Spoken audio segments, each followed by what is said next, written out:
They said she was nothing, broken, worthless, a stain on the bloodline. But when two alpha heirs were chained in darkness and the pack turned away, it was the girl without a wolf who walked into fire. She had no claws, no power, no right to even speak, yet she tore through warriors twice her size to save children that weren't hers.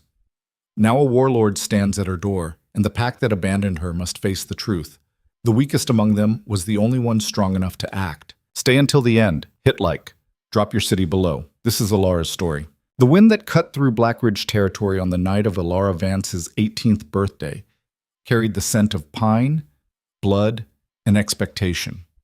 It howled through the clearing where the pack had gathered, a circle of glowing eyes and restless bodies waiting for the moment that would define her future. She stood in the center, barefoot on frozen ground, her breath misting in the air. The pendant at her throat, a small carved wolf, smooth from years of worried fingers, was the only warmth she felt. "It's time," Alpha Garrick's voice boomed across the clearing. He was a mountain of a man, broad-shouldered and scarred, his wolf always just beneath the surface. "Step forward, Alara Vance. Claim your place." She stepped forward. The pack leaned in. This was the moment every wolf waited for. The first shift. The awakening of the beast within. For 18 years, her wolf had slept, coiled tight in her chest, waiting for this single night to break free. Some said you could feel it days before, a restlessness, a hunger, a fire in the blood. Alara felt nothing.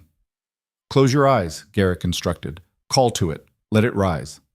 She closed her eyes. Around her, the pack began to hum, a low, rhythmic sound that thrummed through the earth and into her bones. It was meant to stir the wolf, to coax it from sleep. She reached inward, searching for the presence she'd been promised since birth, the beast that would make her whole, the power that would give her voice, status, protection. Nothing. Minutes passed. The humming grew louder, more insistent.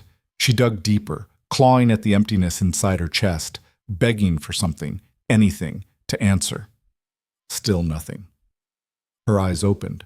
The humming died. Garrick stared at her, his expression unreadable. Around the circle, whispers began to spread like poison through water. "Again," he commanded. She tried again, and again, and again. Each time, the silence inside her grew louder. By the fourth attempt, the whispers had turned to murmurs. By the sixth, someone laughed, a sharp, cruel bark that cut through the night. "She's broken!" a voice called from the crowd. Alara didn't need to look to know it was Soren, Garrick's eldest son, golden-haired, strong-jawed, and cruel in the way only the entitled could be. "There's no wolf in her." "Silence!" Garrick snapped, but his tone lacked conviction. "It's true, though, isn't it?" Soren pressed, stepping into the circle. His wolf rippled just beneath his skin, a visible reminder of everything Alara lacked. 18 years and nothing. She's wolfless. A defect. The word hit like a stone. Defect. Alara's hands curled into fists at her sides, nails biting into her palms. She wanted to scream, to fight, to prove them wrong, but she had no proof.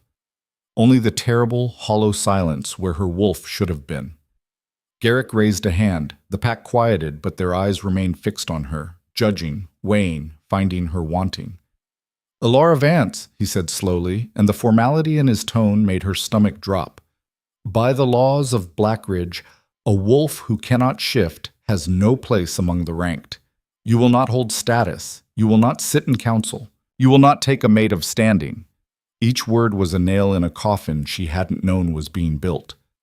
"You will serve the pack in whatever capacity you are able," he continued. "Until such time as your wolf awakens, if it ever does, you are considered unranked." Unranked. The word was a polite way of saying worthless. The crowd began to disperse, their interest already fading. To them, she was no longer a person, just a curiosity, a cautionary tale. Soren lingered, his smile sharp. "Don't worry, Alara. I'm sure we'll find some use for you." He walked away laughing, and Alara stood alone in the center of the clearing, the wind biting at her skin, the pendant cold against her chest. She didn't cry. She'd learned long ago that tears changed nothing. 3 years later. The kitchens of Blackridge Hall smelled of roasted meat, bitter herbs, and ash. Alara moved through the heat and chaos with practiced efficiency, her hands red and raw from scrubbing, her back aching from hours bent over stone counters. "More wine at the high table," the head cook barked, shoving a heavy pitcher into her arms. "And don't spill a drop, girl. The alpha's in a mood." Alara nodded and slipped through the narrow servants' passage that led to the great hall. The sounds of the winter feast spilled through the doors, laughter, shouting, the clash of cups, and the thud of fists on wood. She paused at the threshold, letting her eyes adjust to the firelight. The hall was packed. Long tables stretched the length of the room, crowded with wolves in various states of celebration. Garrick sat at the center of the high table, flanked by his sons and the pack's inner circle. Soren was already drunk, his arm slung around a young woman who looked deeply uncomfortable. Alara kept her head down and moved along the edge of the room, refilling cups without a word. Invisibility was a skill she'd perfected over the years. The less they noticed her, the safer she was. "Faster, wolfless," someone sneered as she passed. She didn't flinch, didn't react, just kept moving. She'd learned to survive in the cracks, to be useful enough to keep, but not visible enough to be a target. It was a narrow path, and she walked it every day.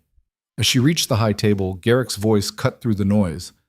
"A toast," he bellowed, rising to his feet. The hall quieted. "To strength, to blood, to Blackridge, to Blackridge," the pack roared back, raising their cups. Alara refilled Soren's cup in silence. He didn't even glance at her. But someone else did. A woman seated near the end of the high table, one of the visiting dignitaries from a neighboring pack, watched Alara with sharp, calculating eyes.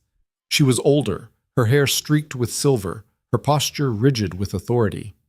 "Tell me, Alpha Garrick," the woman said, her voice cutting through the celebration, "is it true you keep wolfless individuals in your service?" The hall stilled. Alara's heart sank. Garrick's smile didn't waver, but his eyes hardened. "We do not waste resources, Lady Miriam. Everyone contributes according to their ability." "How progressive," Miriam said, her tone dripping with disdain.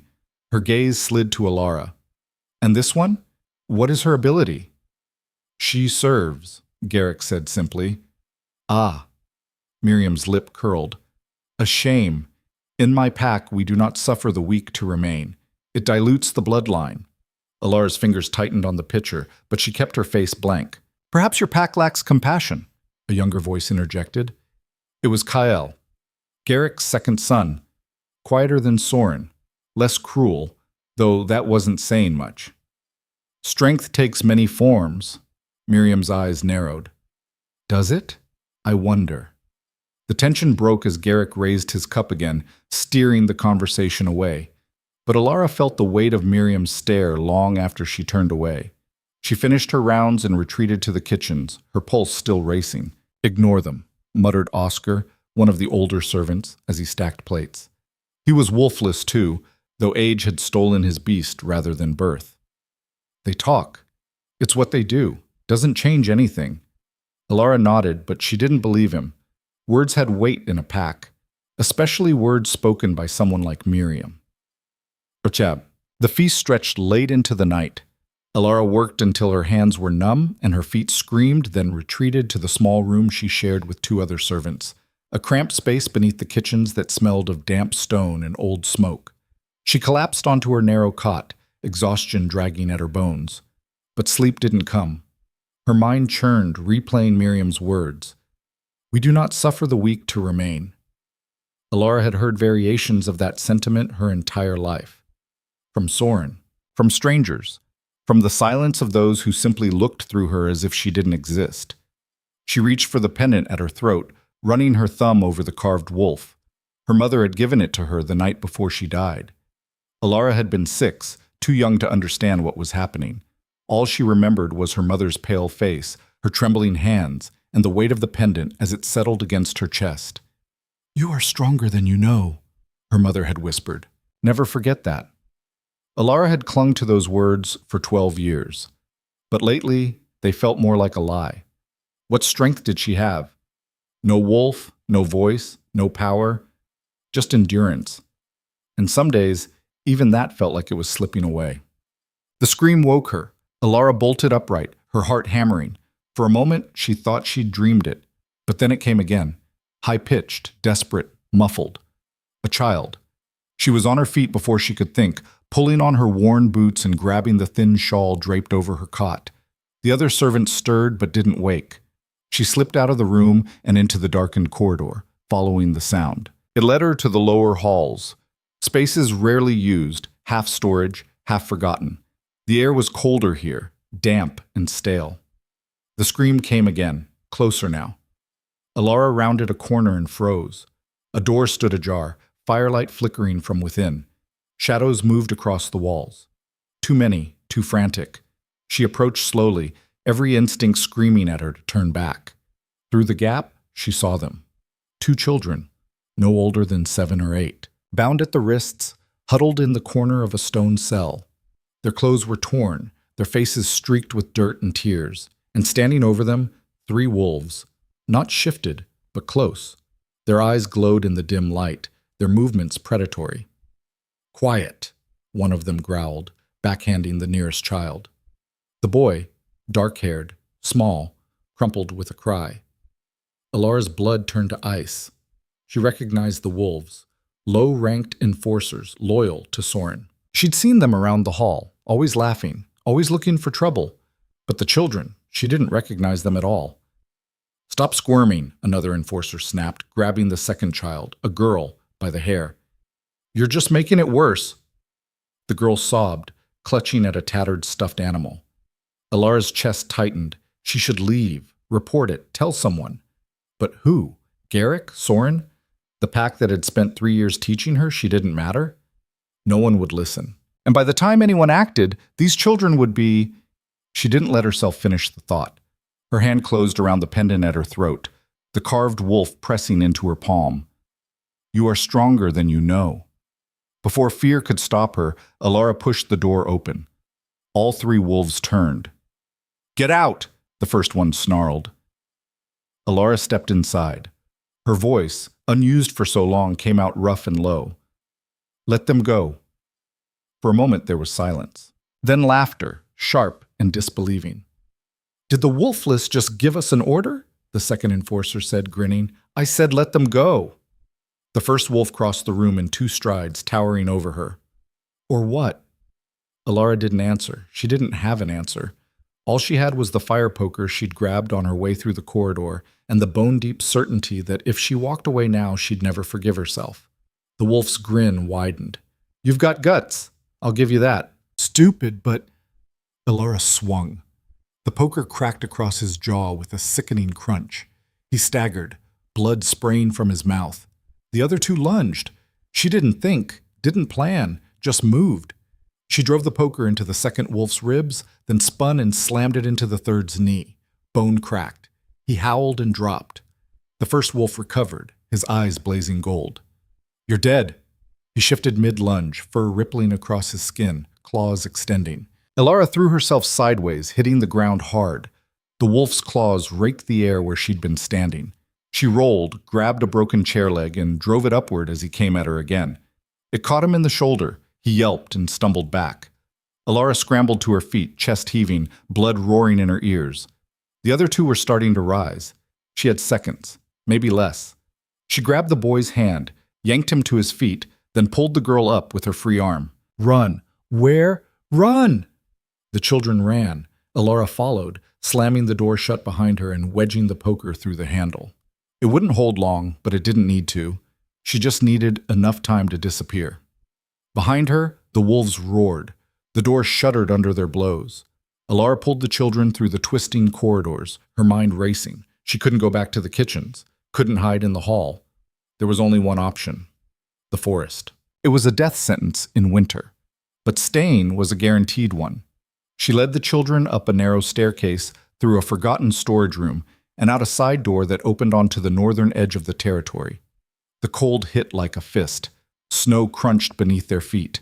The children stumbled, shaking, but Alara didn't stop. Behind them, the door exploded open. Snarls echoed through the night. Alara pulled the children into the trees, into the darkness, into the unknown, and didn't look back. The forest swallowed them whole. Branches clawed at Alara's face and arms as she ran, the children's ragged breathing mixing with her own. The girl, she'd learned her name was Mira, clung to her hand with a grip that would leave bruises.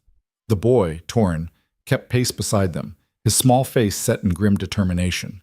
Behind them, the howls grew louder, closer. Alara's lungs burned. Her legs screamed. But she didn't slow. She couldn't. The forest at night was a different world. Moonlight barely penetrated the canopy, leaving only shadows and the occasional gleam of ice-coated bark. The ground was uneven, riddled with roots and hidden dips that threatened to send them sprawling. Mira stumbled. Alara caught her, hauling her back up without breaking stride. "I can't," Mira gasped. "You can," Alara said firmly. "Just a little further." It was a lie. She had no idea where they were going, no plan beyond a way. The howls split into multiple directions. They were being hunted, surrounded. Alara veered left, plunging deeper into the trees. The underbrush thickened, tearing at their clothes. Torin let out a sharp cry as a branch caught his cheek, but he didn't stop. "There!" The shout came from somewhere behind them, too close. Alara's heart slammed against her ribs. She scanned the darkness, desperate for anything. A hiding spot, a defensible position, a miracle. What she found was a ravine. It cut through the forest like a wound, steep-sided and treacherous. At the bottom, a frozen stream glinted in the faint light. "Down," Alara said, already pulling the children toward the edge. Torin's eyes widened. "We'll fall." "Then we fall together." She didn't give him time to argue. She grabbed both their hands and jumped. The descent was chaos, sliding, tumbling, crashing through brush and over stone. Alara twisted her body to shield the children as best she could, but pain exploded along her side as she hit something hard. They landed in a heap at the bottom, breath knocked out of them. For a moment, Alara couldn't move, couldn't think. Every part of her body screamed in protest. Then she heard the voices above. "Down there, I see tracks." Spread out, cut off the other side. Alara forced herself upright, biting back a groan. Blood trickled from a cut above her eye. Her ribs throbbed. But the children were moving. That was all that mattered. She pulled them to their feet and staggered along the ravine, following the frozen stream. The walls on either side provided some cover, but not much. If the wolves came down after them, a snarl echoed from above. Alara looked up just in time to see a massive shape launch itself over the edge. The wolf hit the ground in a crouch, lips pulled back to reveal gleaming fangs. It was one of the enforcers, the one she'd hit with the poker. His shifted form was all muscle and rage, his golden eyes locked on her. "Thought you could run wolfless?" he growled, his voice distorted by the shift. "Thought you could embarrass us and just disappear?" Alara stepped in front of the children, her hands raised. She had no weapon, no plan, just her body, and the desperate hope that it would be enough. The wolf lunged. Alara threw herself sideways, shoving the children behind a cluster of rocks. The wolf's claws missed her by inches, gouging furrows in the frozen ground. He spun, faster than she could track, and struck. Pain exploded across her shoulder as his claws raked through flesh. She screamed and fell, blood hot against the cold air. The wolf loomed over her, teeth bared. "Should have stayed in the kitchens." Alara's vision blurred. Her hand scrabbled across the ground, searching for anything. Her fingers closed around a jagged rock. As the wolf lunged again, she swung with everything she had left. The rock connected with his skull with a sickening crack. He yelped and staggered, shaking his head. Alara didn't wait. She scrambled to her feet, grabbed the children, and ran. Her shoulder was on fire. Blood soaked through her shirt, dripping onto the snow. Every step sent fresh waves of agony through her body. But she didn't stop. Ahead, the ravine opened into a wider clearing. Moonlight spilled across the snow, illuminating a cabin. Small, half collapsed, but there. Alara aimed for it, her legs threatening to give out. Behind her, the wolf's snarls grew louder. He was recovering, coming after them. They reached the cabin and Alara slammed the door shut, throwing her weight against it.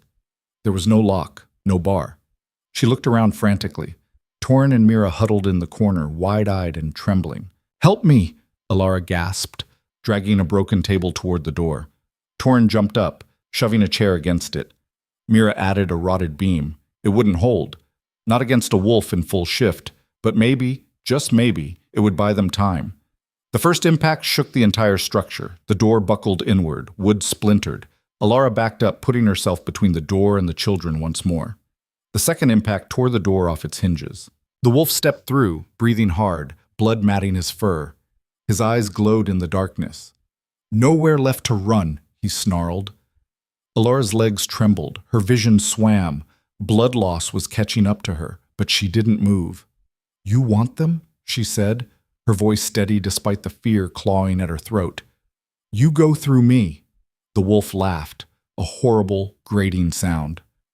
"Gladly." He coiled, ready to spring, and froze. His ears flattened, his lips pulled back, not in aggression, but in fear.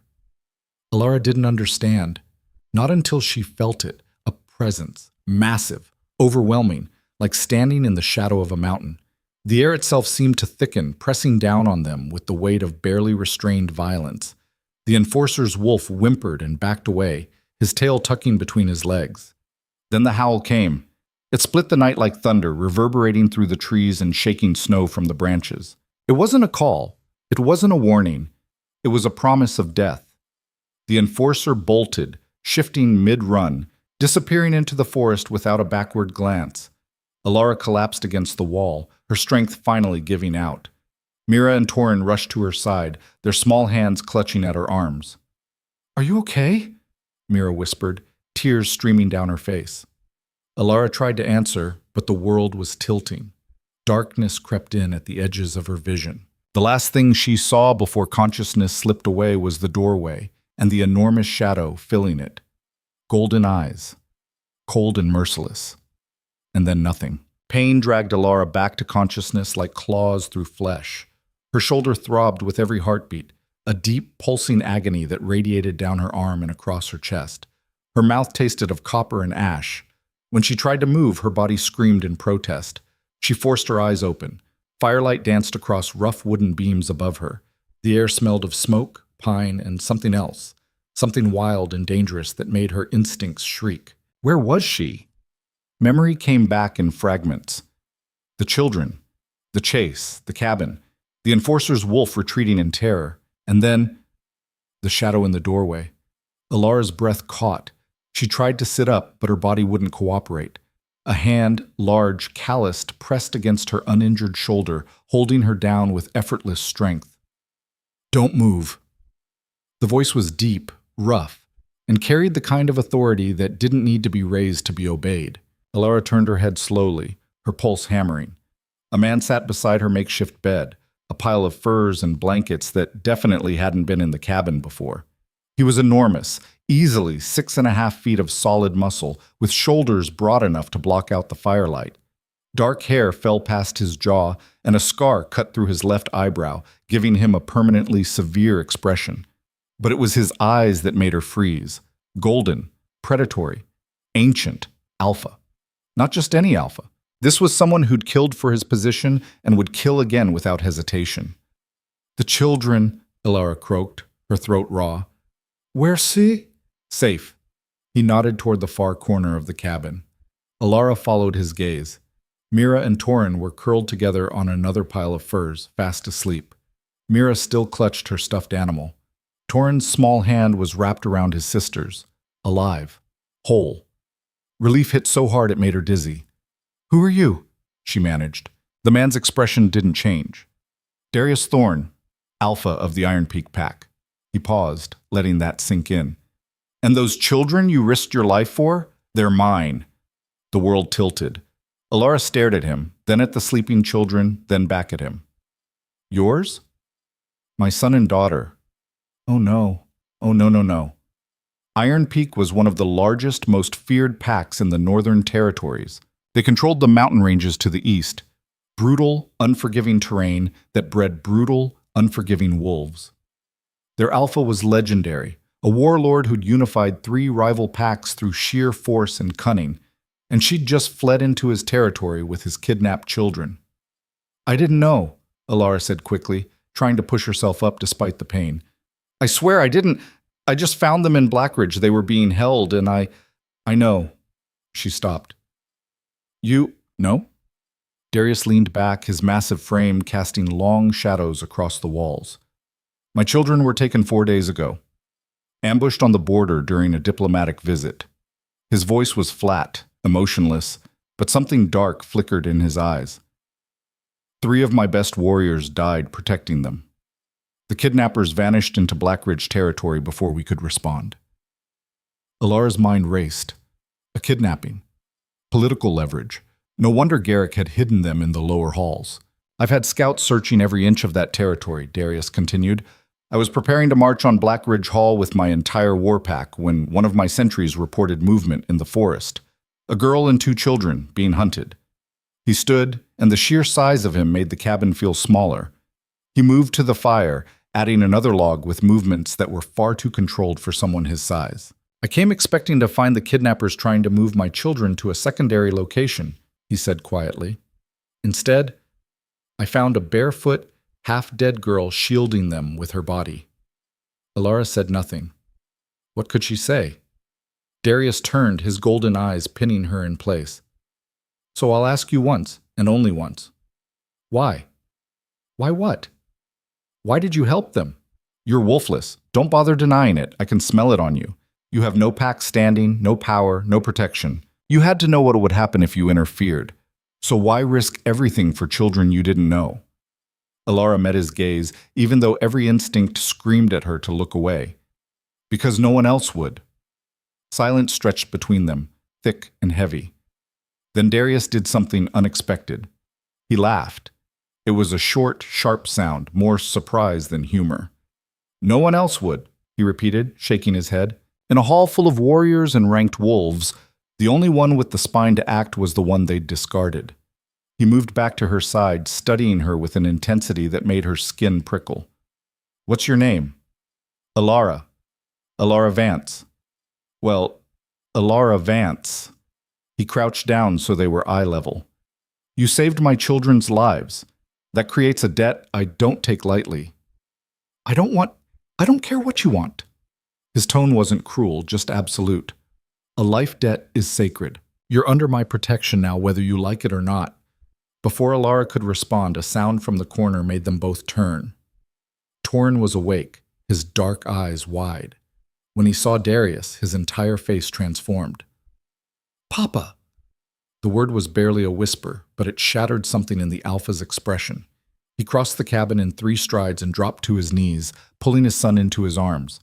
Torrin clung to him, small body shaking with silent sobs. Darius held him carefully, as if he were made of glass, one massive hand cradling the back of his head. I've got you, he murmured, his voice rough. You're safe now. I've got you.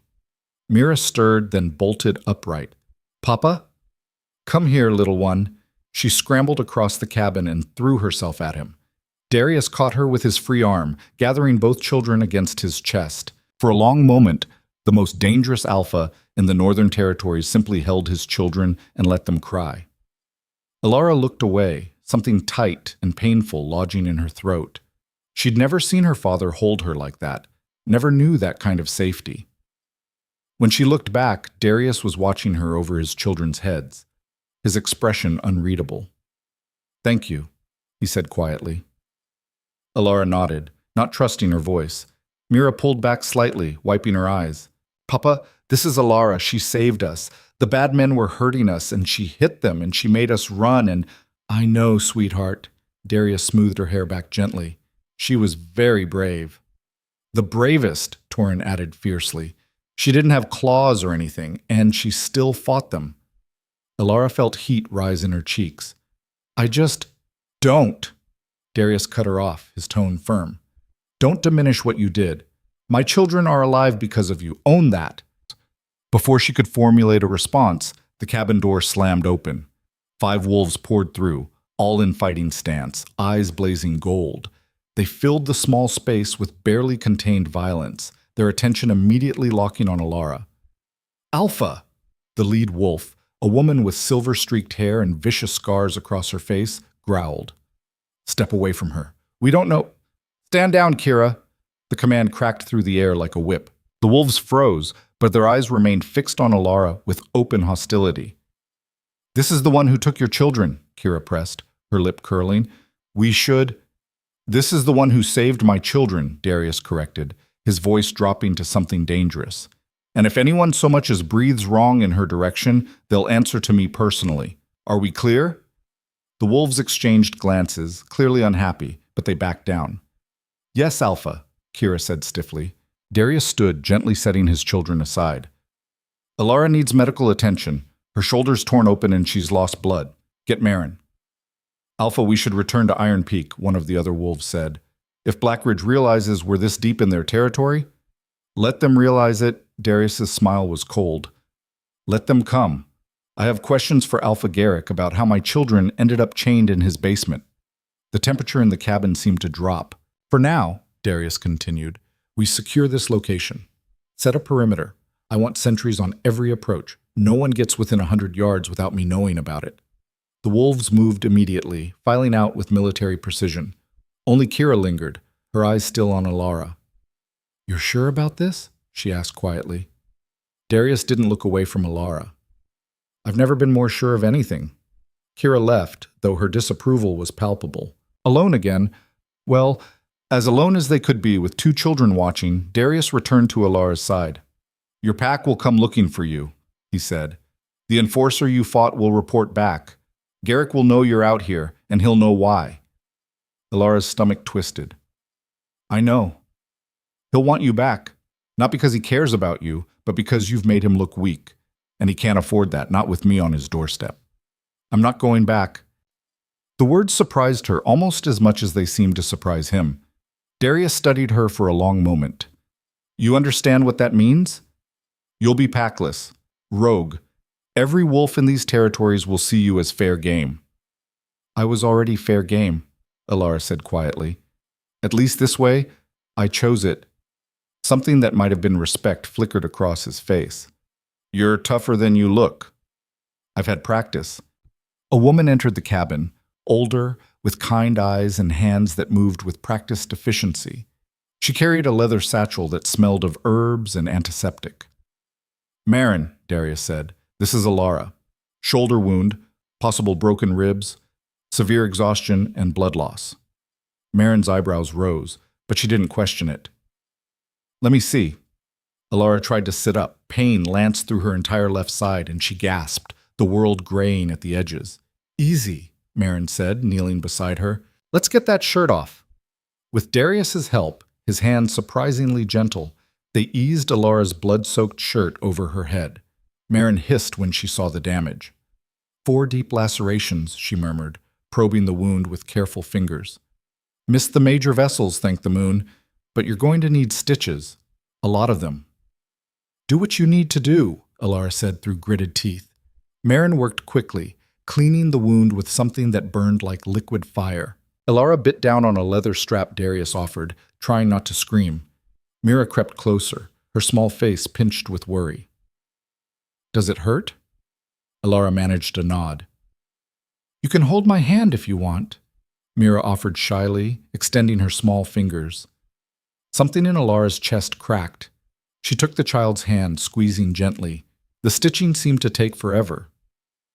Each pull of the needle was a fresh agony, but Alara focused on Mira's hand in hers and forced herself to breathe through it. When Marin finally tied off the last stitch, Alara was drenched in sweat and shaking. Rest now, Marin said, packing her supplies. I'll check on you in a few hours. If you develop a fever, call for me immediately. She left, and blessed silence fell over the cabin. Darius moved to the fire, staring into the flames. His children had curled up together again, already half asleep. What happens now? Alara asked quietly. Now? Darius didn't look at her. Now we wait for dawn. Then I'm going to have a conversation with Alpha Garrick. He won't give them back willingly. The children, I mean. He'll claim they were guests, that I'm the one who... He can claim whatever he wants. Darius's voice was ice. I have my children back. That's all that matters. But there will be consequences for what was done to them. And me? He turned, his golden eyes meeting hers. You're coming with us to Iron Peak. Alara's breath caught. What? You have a life debt to collect, and you need somewhere safe while you heal. He paused. Unless you'd prefer to take your chances in the forest? I... She didn't know what to say. Iron Peak, the war pack, a place where strength was everything and weakness was death. She'd never survive there. I can't shift, she said. Your pack, they'll never accept me. My pack will accept who I tell them to accept. There was no room for argument in his tone. Besides, Torin and Mira have already claimed you, and what my children want, they get. As if on cue, Mira's sleepy voice drifted across the cabin. Is Alara coming home with us? Yes, little one. Good, Mira yawned. I like her. Me too, Torin mumbled. Darius looked at Alara, one eyebrow raised. Seems you don't have a choice. Despite everything, the pain, the fear, the utter insanity of the situation, Alara felt the corner of her mouth twitch. I guess not. Sleep claimed her before she could think too hard about what she'd just agreed to. She woke to shouting. Alara jerked upright, ignoring the scream of protest from her shoulder. Dawn light filtered through gaps in the cabin walls. The fire had burned down to embers. Outside, voices were raised in anger. Darius was already at the door, his posture radiating barely controlled violence. Kira stood beside him, hand on her blade. How many? Darius asked, his voice calm despite the tension rolling off him in waves. 20? Kira replied. Maybe more. Black Ridge colors. They're holding position at the tree line, but they're armed. Who's leading them? The eldest son, Soren. Darius's lip curled. Of course. He glanced back at Alara, who was struggling to stand. Stay inside. Keep the children quiet. What are you going to do? What I should have done 4 days ago. He stepped through the door, Kira at his heels. Alara stumbled to the doorway, leaning against the frame for support. The clearing outside the cabin was filled with Darius's wolves, at least 15 of them, all in fighting stance, forming a protective barrier. Beyond them, at the edge of the forest, Black Ridge wolves waited. And at their head, golden and gleaming and absolutely furious, stood Soren. Darius Thorn, he called out, his voice carrying across the snow. By the laws of territorial sovereignty, you are trespassing on Black Ridge land. Withdraw immediately or face the consequences. Darius walked forward until he stood at the front of his pack. He looked completely relaxed, hands at his sides, but Alara could see the coiled tension in his shoulders. Territorial sovereignty, he repeated slowly. Interesting choice of words, coming from someone who kidnapped my children. Murmurs rippled through both packs. Soren's smile didn't waver, but something cold flickered in his eyes. I have no idea what you're talking about. No? Darius's voice dropped to something dangerous. Then explain how I found my son and daughter in your father's basement, chained and terrified. Your children were never in Black Ridge territory, Soren said smoothly. You're mistaken. I'm standing here with them right now. Then someone brought them here without our knowledge. Soren spread his hands. Perhaps the rogue who stole them sought refuge in our lands. We would, of course, be happy to help you locate this criminal. Alara's blood ran cold. He was going to blame her, make her the scapegoat. The only criminal I see, Darius said quietly, is standing in front of me. Soren's smile vanished. You dare. I dare quite a lot. Darius took another step forward. Here's what's going to happen. You're going to turn around, go back to your alpha, and deliver a message. Tell him I'm holding him personally responsible for what happened to my children. Tell him that if he wants to avoid a war, he'll meet me at the border tomorrow at noon, alone. My father doesn't take orders from you. Then I guess we're going to war. Darius's tone was almost bored. Your choice. Soren's face flushed with rage. You can't just... I can do whatever I want. I have my children back. I have the wolf who saved them under my protection. And I have a very, very long memory. His eyes glowed gold. Now get off my land before I decide talking is a waste of time. Your land? Soren laughed, sharp and ugly. You're in Black Ridge territory, you... Look around. Soren did. His laughter died. While they'd been talking, more Iron Peak wolves had materialized from the forest. Dozens of them, silent as ghosts, forming a wall of fur and fangs that dwarfed Black Ridge's force. They'd been surrounded without even realizing it. Still want to argue about whose land this is? Darius asked mildly. Soren's jaw worked, but no sound came out.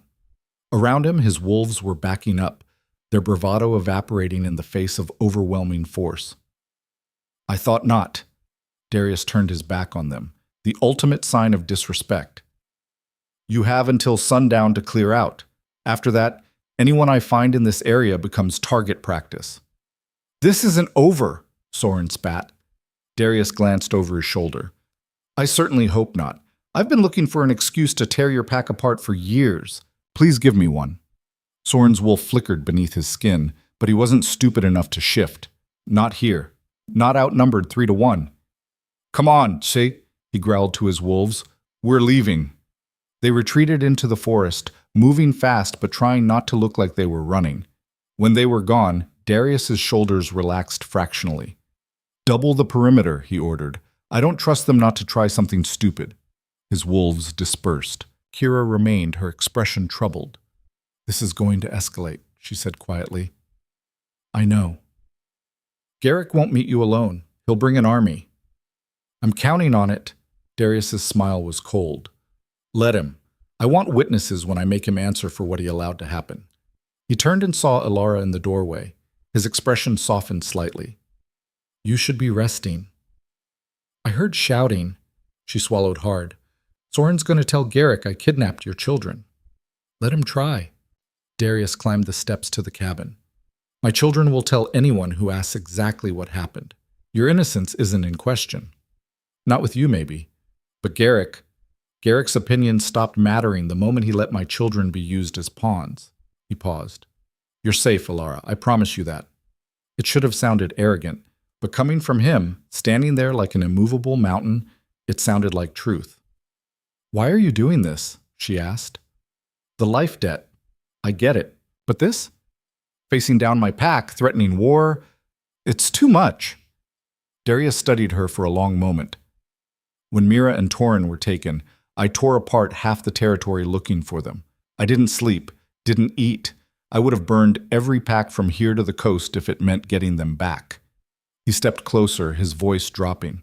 For 4 days, I lived with the possibility that I'd failed them, that they were suffering somewhere and I couldn't reach them. Do you understand what that feels like? Elara thought of the nights she'd spent in the kitchens, invisible and alone, and nodded slowly. Then you understand why I'm grateful, Darius continued. You did what I couldn't. You saved them when no one else would even try. That's worth more than territorial politics or pack pride. Mira appeared beside Elara, rubbing sleep from her eyes. Are the bad men gone? Darius scooped her up. For now. Good. She rested her head on his shoulder, then reached out to grab Alara's hand. Alara's still coming with us, right? Right. And she'll stay? Forever? Darius's eyes met Alara's over his daughter's head. As long as she wants to. Something warm unfurled in Alara's chest. Tentative, fragile, but there. For the first time in 3 years, she felt something other than resignation. She felt hope. They left at midday, a procession of wolves moving through the forest with military precision. Darius carried Mira, while Torin walked between 2 guards. Elara, still weak and unsteady, was given a horse, a massive gray gelding with kind eyes. I've never ridden before, she admitted. Kira, who'd been assigned as her escort, rolled her eyes. Just hold on. He'll follow the pack. The journey to Iron Peak took 3 days. They moved fast, stopping only when necessary, always with guards posted. Elara learned quickly that Iron Peak wolves operated differently than Blackridge. There was no casual cruelty, no petty power plays. Everyone had a role, and they executed it with ruthless efficiency. But there was also laughter, camaraderie, the kind of bond forged through shared hardship. On the second night, as they made camp, Torin sidled up to Elara. Can I ask you something? Of course. Why don't you have a wolf? The question was blunt, but not cruel, just curious. Elara considered how to answer. I don't know, it just never came. Does it hurt, not having one? Sometimes. She touched the pendant at her throat.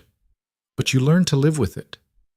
Torin was quiet for a moment. Then, I think you're brave anyway. Alara's throat tightened. Thank you. Torin, Mira called from across the camp. Come help me with the tent. He ran off, leaving Alara alone with her thoughts. He's right, you know. She looked up to find Darius settling down beside the fire, a water skin in hand. About what? You being brave. He took a drink, then offered her the skin.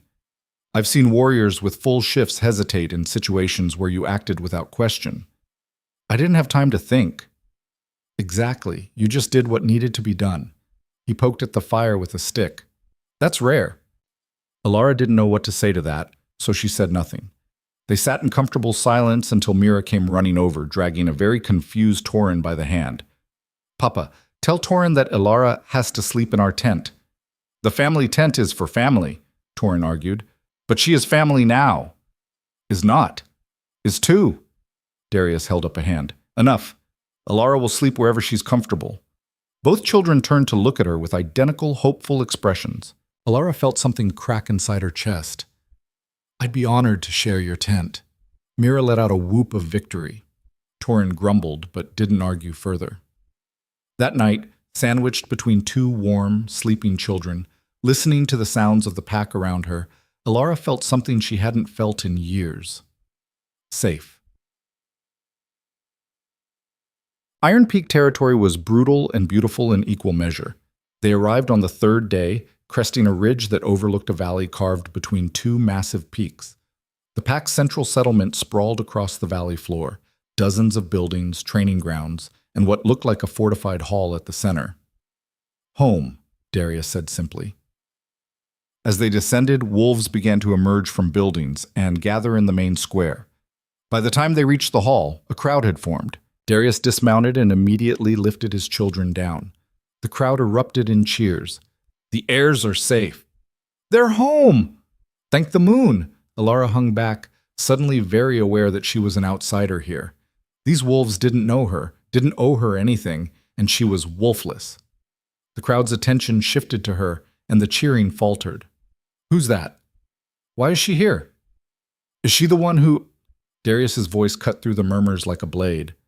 This is Alara Vance. She saved my children's lives at great personal cost. She is under my protection and will be treated as an honored guest. Anyone who has a problem with that can take it up with me directly. Silence. Then Mira pulled away from her father and ran to Alara, grabbing her hand. She's staying with us. Torin, not to be outdone, took her other hand.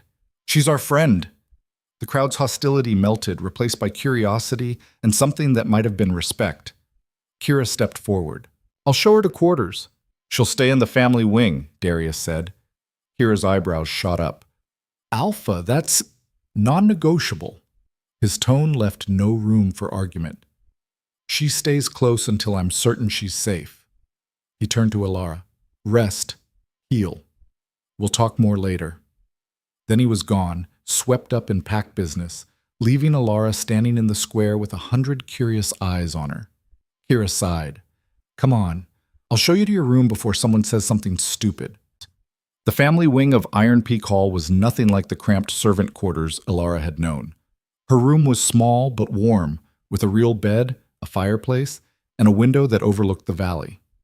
Meals are communal, Kira explained, standing in the doorway.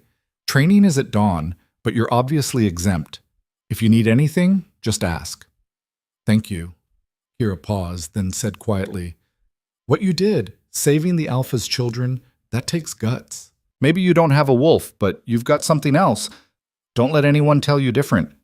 She left before Alara could respond. Alone for the first time in days, Alara sank onto the bed and let herself breathe. She was in Iron Peak, under the protection of the most feared alpha in the Northern Territories, sharing living space with his children. It was absurd, and yet, as she drifted off to sleep, wrapped in blankets that smelled of pine and safety, she couldn't bring herself to be afraid. For the first time in her life, she was exactly where she needed to be, even if she had no idea what came next. The dream came 3 nights after her arrival at Iron Peak. Alara stood in a clearing she didn't recognize, moonlight painting everything silver. The air tasted of snow and something darker, smoke, perhaps, or ash. She turned in a slow circle, searching for the source of the unease crawling up her spine. Then she heard it. A howl, low and mournful, that seemed to come from inside her own chest. She looked down. Her hands were glowing, veins of gold light running beneath her skin like molten rivers. The pendant at her throat burned hot enough to sear, but she couldn't let go. "You are stronger than you know," her mother's voice, clear as a bell, echoing from nowhere and everywhere at once. "They will try to take it from you. Don't let them." "Take what?" Alara called into the empty clearing. "I don't understand." The ground beneath her feet cracked. Light poured through the fissures, blinding and terrible. She tried to run, but her legs wouldn't move. The light climbed higher, consuming her inch by inch. She woke with a gasp, tangled in sweat-soaked sheets. Dawnlight crept through the window. Her heart hammered against her ribs hard enough to hurt. The pendant lay cool and ordinary against her skin. Just a dream. Nothing more. But her hands were still shaking when she dressed and made her way to the communal hall for breakfast. The hall was already crowded, wolves of all ages gathered around long tables laden with food. The noise was overwhelming after years of eating alone in kitchen corners. Laughter, arguments, the clatter of plates and cups. Alara hesitated in the doorway, suddenly uncertain. "Alara!" Mira's voice cut through the chaos. The girl waved frantically from a table near the front. "Over here!" Torrin sat beside his sister, already working his way through a plate piled high with eggs and bread. He looked up and nodded in greeting. Alara wove through the tables, acutely aware of the eyes tracking her movement. Some curious, some suspicious, all assessing. She slid onto the bench beside Mira, who immediately pushed half her breakfast toward her. "You have to try the honey cakes. They're amazing." "I'm not that hungry." "You need to eat." This came from across the table. A woman in her 40s with iron-gray hair and sharp eyes sat watching Alara with the same intensity a hawk might watch a mouse. "Marin says you're still recovering. Can't do that on an empty stomach." "Alara, this is Vera," Mira said helpfully. "She's in charge of training and discipline," Torrin added under his breath. Vera's lips twitched. "Eat, girl. We'll talk after." It wasn't a request. Alara ate, if only to avoid further attention. The food was good, better than anything she'd had in years, but it sat heavy in her stomach. Around her, pack life flowed with easy familiarity. Wolves called greetings to each other, shared food, argued over training schedules. Children darted between tables. Elders sat in corners, watching everything with knowing eyes. It was warm, alive. Everything Blackridge had never been, and Alara didn't belong here. She was reaching for her cup when the hall doors slammed open. Darius strode in, flanked by Kira and two other wolves Alara didn't recognize. His expression was thunderous. The hall fell silent. "Council meeting, now!" His voice carried to every corner. "Kira, Vera, Marcus, Joran, war room. Everyone else continue as normal." He turned to leave, then paused, his eyes finding Alara across the crowd. Something passed over his face. Concern, maybe, or warning. Before he disappeared through a side door, the moment he was gone, the whispers started. "What's happened? Must be serious if he's calling the War Council. Think it's about Blackridge?" Vera stood, her movement drawing every eye. "You heard the Alpha. Back to your business." She looked at Alara. "You, come with me." Alara's stomach dropped. "I should stay with—" "The children are fine. You're coming." There was no room for argument. Alara rose on unsteady legs and followed Vera out of the hall, leaving Mira and Torrin staring after her with matching worried expressions. Vera led her through a maze of corridors to a small training room. The space was sparse, mats on the floor, weapons on the walls, nothing else. "Sit," Vera commanded, gesturing to the mats. Alara sat. Vera remained standing, arms crossed. "Do you know why you're here?" "No." "Because you're a liability." The words hit like a slap. Alara opened her mouth to respond, but Vera held up a hand. "I'm not saying this to be cruel. I'm saying it because it's true. You're wolfless, untrained, and completely dependent on the Alpha's protection. In this pack, that makes you vulnerable. And vulnerability gets people killed. I didn't ask to be here, but you are here. And as long as you're under this roof, you're pack, which means you need to learn to defend yourself." Vera moved to the weapons wall and selected two short staffs. She tossed one to Alara, who caught it reflexively. So that's what we're going to do. I can't fight. Not like you. You fought 3 shifted wolves with a fire poker and lived. Vera's smile was sharp. Don't tell me what you can't do. Now stand up. The next hour was brutal. Vera didn't hold back, didn't coddle. She came at Alara with speed and precision that left no room for hesitation. Every mistake earned a sharp crack across the ribs or legs. Every moment of doubt was punished. Alara fell. Got up. Fell again. Faster! She swung, missed, took a hit to the shoulder that made her vision white out. You're thinking too much. React! By the time Vera finally called a halt, Alara was bruised, bleeding from a split lip, and shaking with exhaustion. Better, Vera said, not even breathing hard. We'll do this every morning until you stop moving like prey. Every morning? Did I stutter? Vera helped her to her feet with surprising gentleness. You saved the Alpha's children. That earns you respect. But respect doesn't keep you alive. Skill does. She handed Alara a cloth to wipe the blood from her face. Now clean up. The Alpha wants to see you. Alara's heart stuttered. Why? You'll find out. Vera's expression softened fractionally. For what it's worth, kid. You've got potential. Don't waste it. She left before Alara could ask what that meant. Quote, Darius's office was nothing like Garrick's ostentatious chambers at Blackridge Hall. The room was functional, a large desk covered in maps and reports, shelves lined with books and weapons, a fireplace that radiated steady warmth. The Alpha stood at the window, staring out at the valley below. He didn't turn when Alara entered. Close the door. She did, her pulse hammering, silence stretched between them, thick with unspoken tension. Finally, Darius spoke. Blackridge sent a messenger this morning. Alara's stomach clenched. What did they want? You. He turned, and the expression on his face made her blood run cold. Garrick is demanding your return. He claims you're a fugitive who kidnapped my children and fled pack justice. That's a lie. I know it's a lie. His voice was flat, controlled. My children told me exactly what happened, but Garrick is positioning this as a territorial dispute. He's saying that by harboring you, I'm undermining pack law and setting a dangerous precedent. So he wants to use me to start a fight. He wants leverage, and you're it. Darius moved to his desk, bracing his hands on the surface.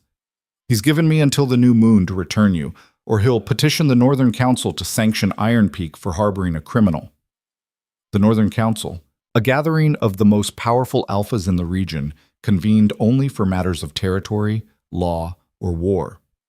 If the council sides with him, they won't. Darius's certainty was absolute. Because I'm not returning you. Not now. Not ever.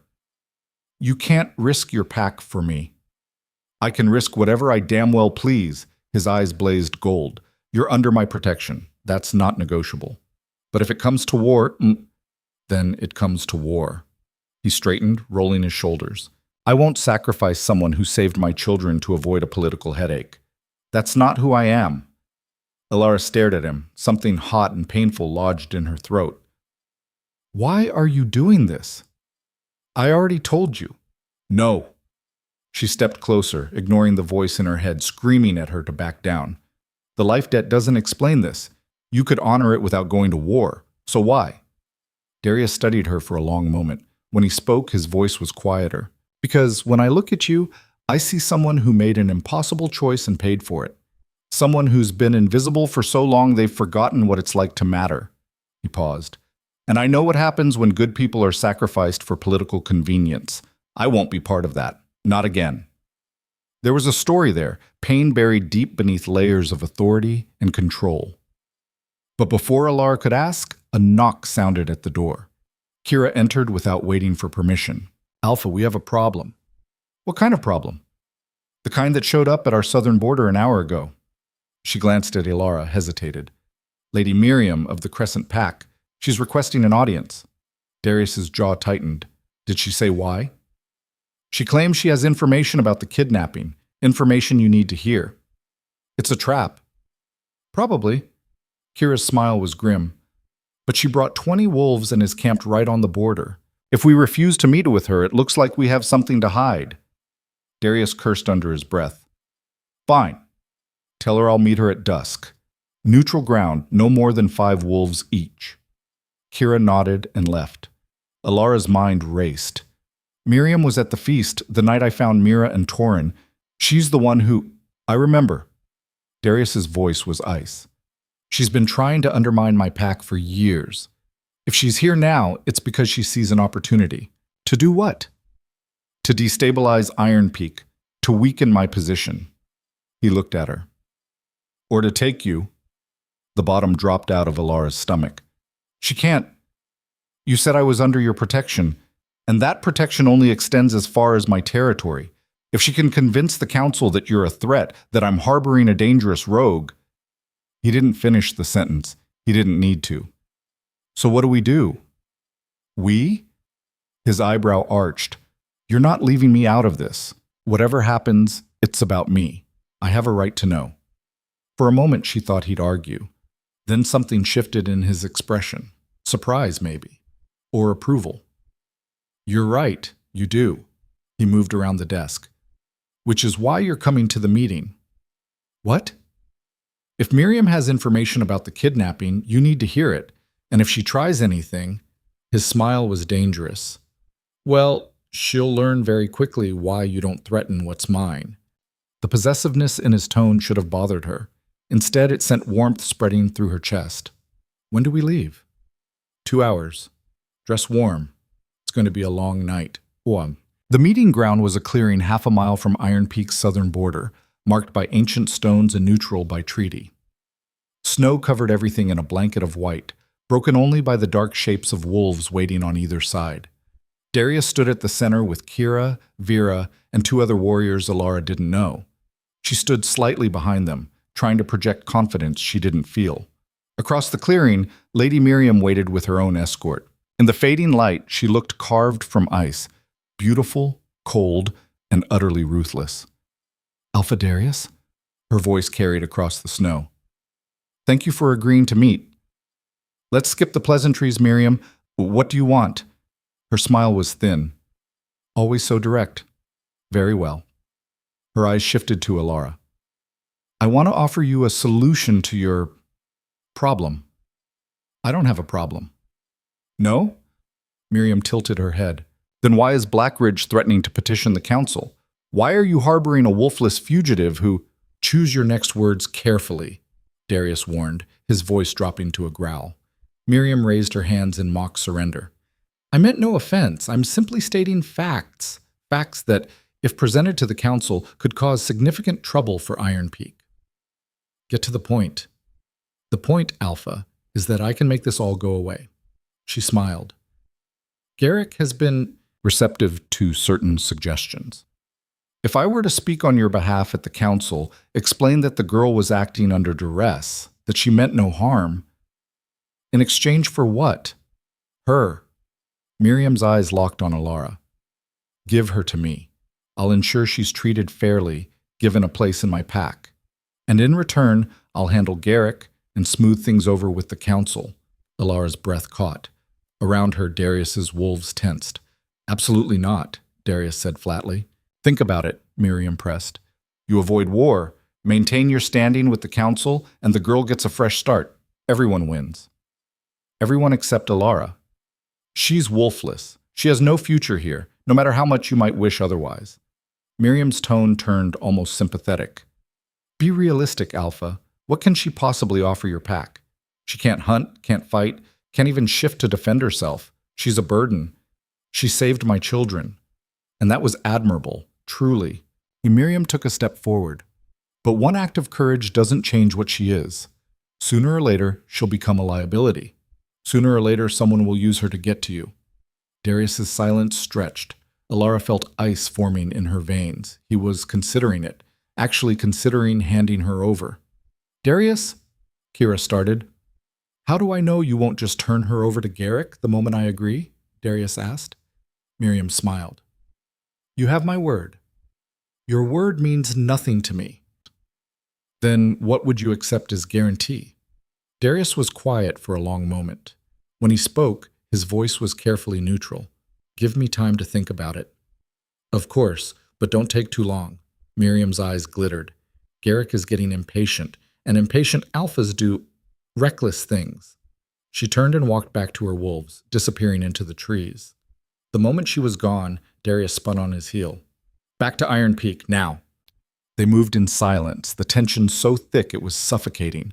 Alara's mind churned, replaying Miriam's words over and over. She's a burden, a liability. Deep down, hadn't she always known it was true? Back at the hall, Darius dismissed everyone except Alara. He led her to his office and closed the door with more force than necessary. You were actually considering it, Alara said quietly. No, I wasn't. You were silent. You asked about guarantees. I was buying time to figure out what game she's playing. He rounded on her, frustration evident in every line of his body. You think I'd actually hand you over to that snake? I think you're an alpha, and alphas make hard choices for their packs. Not this choice, never this choice. But she's right, isn't she? The words came out raw. I am a burden. I can't contribute the way other pack members can. If you finish that sentence, I'm going to be very disappointed. Darius closed the distance between them. You are not a burden. You're not weak. And you're sure as hell not worthless. How can you say that? You barely know me. I know you risked your life for children you'd never met. I know you stood up to trained warriors without a wolf to back you up. I know my children feel safer with you than they have since their mother died. His voice roughened.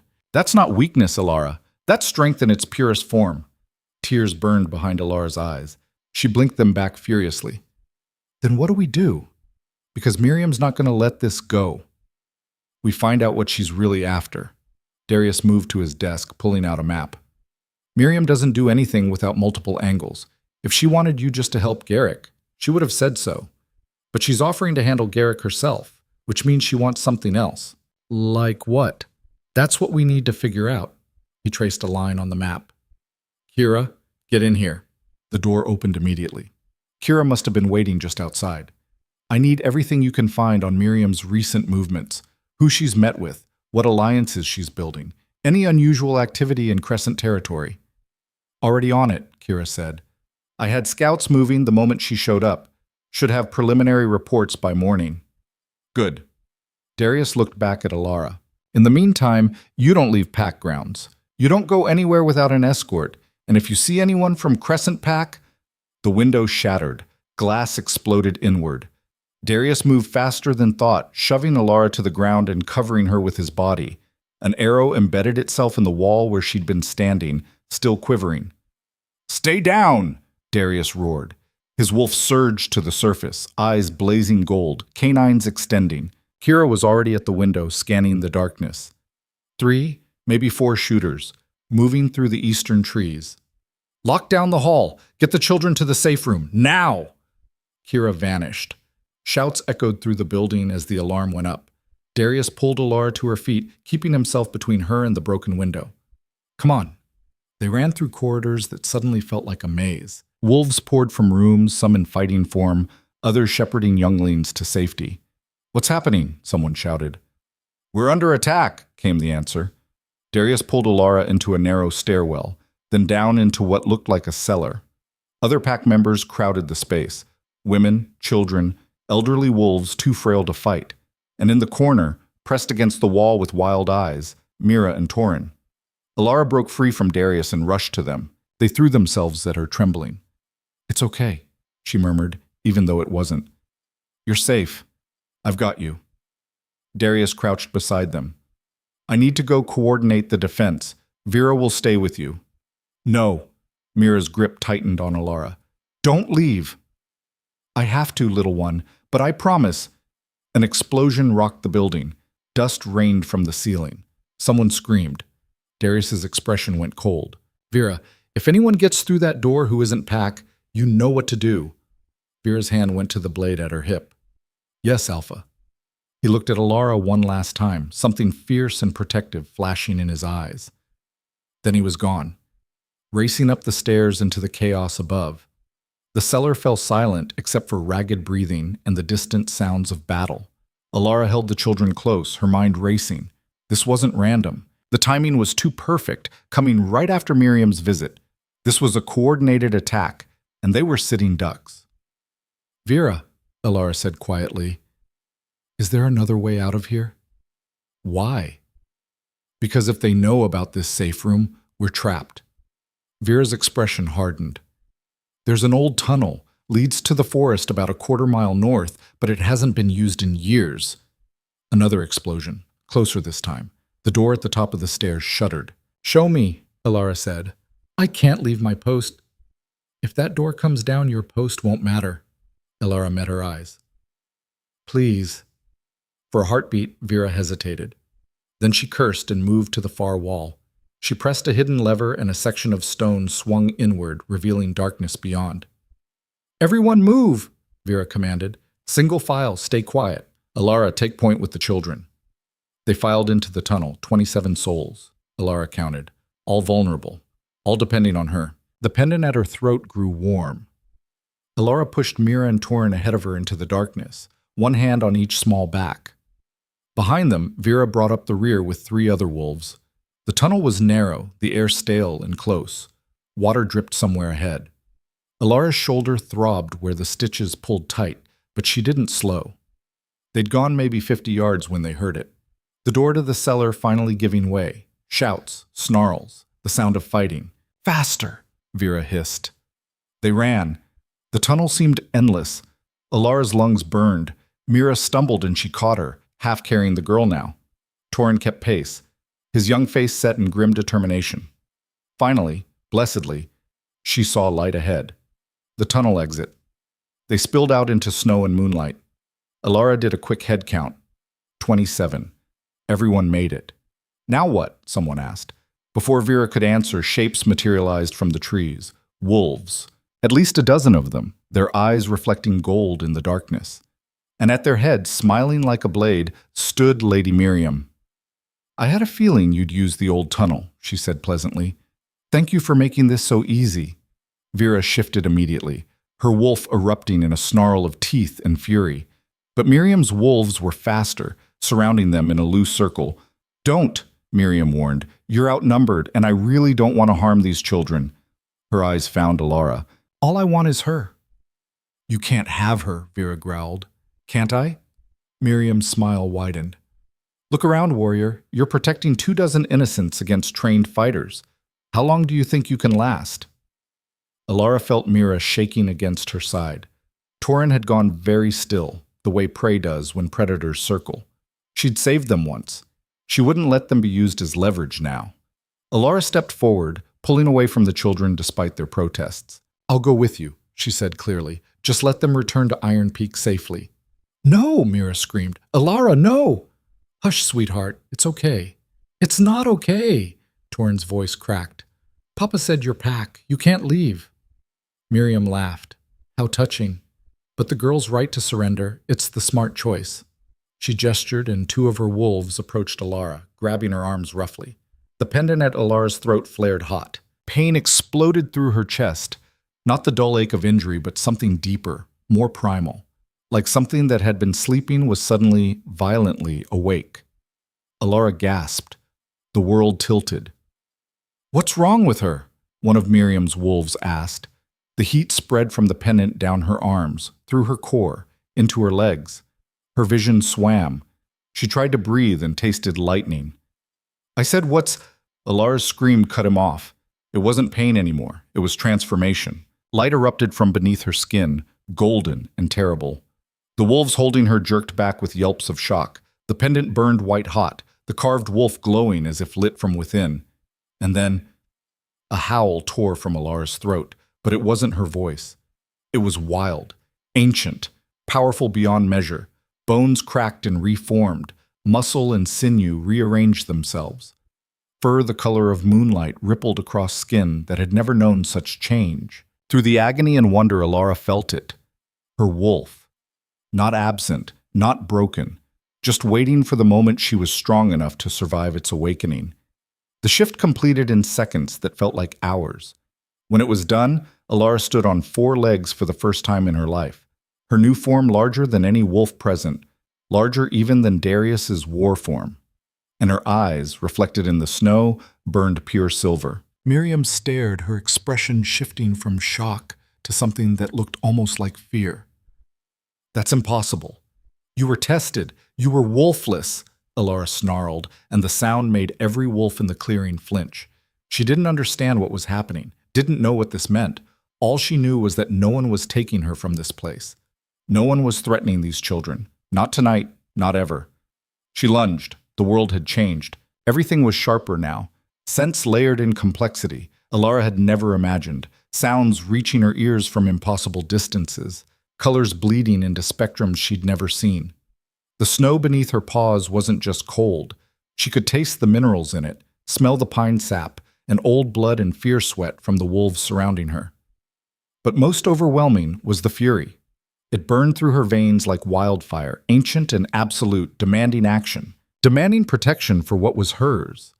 Alara's silver eyes locked on Miriam and she lunged. The older wolf barely had time to shift before Alara's jaws closed on empty air where her throat had been. Miriam rolled, coming up in her russet wolf form, lips pulled back in a snarl. "Take her down!" she commanded her wolves. They came at Alara from all sides, 12 trained fighters against one newly shifted wolf who'd never even known she could transform. It should have been a slaughter. Instead, Alara moved like water. Instinct guided her where experience couldn't. She twisted beneath one attacker's lunge, her jaws finding his foreleg and crushing down. Bone cracked. He yelped and fell away. A second wolf hit her from the side, claws raking across her ribs. Pain flared but didn't slow her. She spun, faster than her size should allow, and caught him across the face with her paw. The force sent him tumbling into the snow. 3 more circled, trying to coordinate their attack.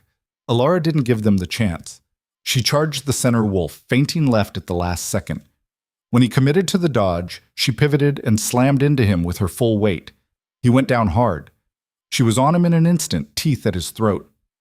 "Yield," she growled, and the word came out in a voice that was hers but deeper, resonating with power she didn't understand. The wolf beneath her went limp in submission. Alara released him and turned to face the others. They'd backed up, forming a defensive line in front of Miriam. Their earlier confidence had evaporated, replaced by uncertainty and something that looked like fear.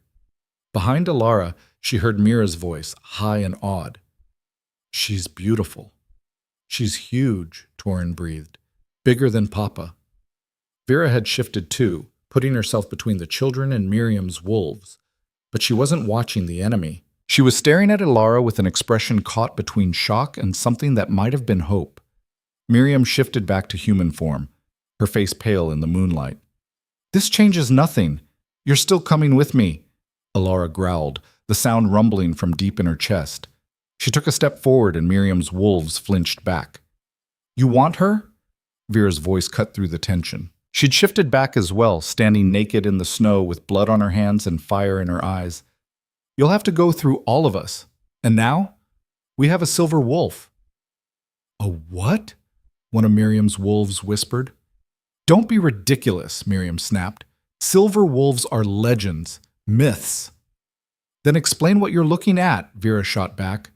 Miriam's jaw worked. She glanced at Alara, at the massive silver form that towered over every other wolf present, at eyes that burned with power that had nothing to do with rank or training. For the first time since this nightmare began, Alara saw calculation falter in the older alpha's expression. "Fall back," Miriam said quietly. "But lady," "I said fall back." Her voice cracked like a whip. "Now!" Her wolves retreated into the trees, moving fast but trying not to look like they were running. Miriam held her ground a moment longer, her eyes locked with Alara's. "This isn't over," she said softly. "Whatever you are, it changes the game, but it doesn't end it." Then she was gone, disappearing into shadow and snow. Alara stood frozen, her heart hammering. The fury that had sustained her through the fight was draining away, leaving behind exhaustion and confusion. What had just happened? What was she? Her legs trembled. The world swam. "Alara?" Vera's voice seemed to come from very far away. "You need to shift back. Can you?" But Alara didn't know how. The shift had come from somewhere primal, driven by desperation and instinct. Now, trying to find her way back to human form, she couldn't locate the pathway. Panic spiked through her. What if she was stuck like this? What if... Warmth pressed against her side, small hands buried in her fur. It's okay, Mira whispered. We're safe now. You can rest. Torin's voice joined his sister's. Thank you for protecting us. Something in their touch, their trust, cut through the panic. Alara closed her silver eyes and reached inward, searching not for the wolf, but for the girl she'd been. The girl who'd scrubbed floors and survived in silence. The girl who'd chosen courage over safety. The girl who was still there beneath this new power. The shift reversed slowly, painfully. Bones cracked back into place. Fur receded. When it was done, Alara collapsed into the snow, naked and shaking. Someone draped a cloak over her, Vera, her expression carefully neutral. Can you stand? Alara tried. Failed. Tried again. Strong arms caught her before she fell. She looked up into Vera's scarred face and saw something she'd never expected. Respect. Well, Vera said dryly, I guess we can skip tomorrow's training session. Despite everything, Alara laughed. It came out more like a sob, but it was something. Behind them, the sounds of battle from Iron Peak Hall were fading. Either the fight was over, or the attackers had retreated. We need to get back, Vera said. Can you walk? I can try. It took all of them, Vera supporting her on one side, an older pack member on the other, with Mira and Torin pressed close. But they made it back through the tunnel and into the cellar. The hall above was chaos. Wolves rushed through corridors, some carrying wounded, others barking orders. The acrid smell of smoke hung in the air. Glass crunched underfoot. And standing in the main hall, covered in blood that definitely wasn't all his, was Darius. He was in the middle of giving orders to Kira when he saw them emerge from the cellar stairs. His words cut off mid-sentence.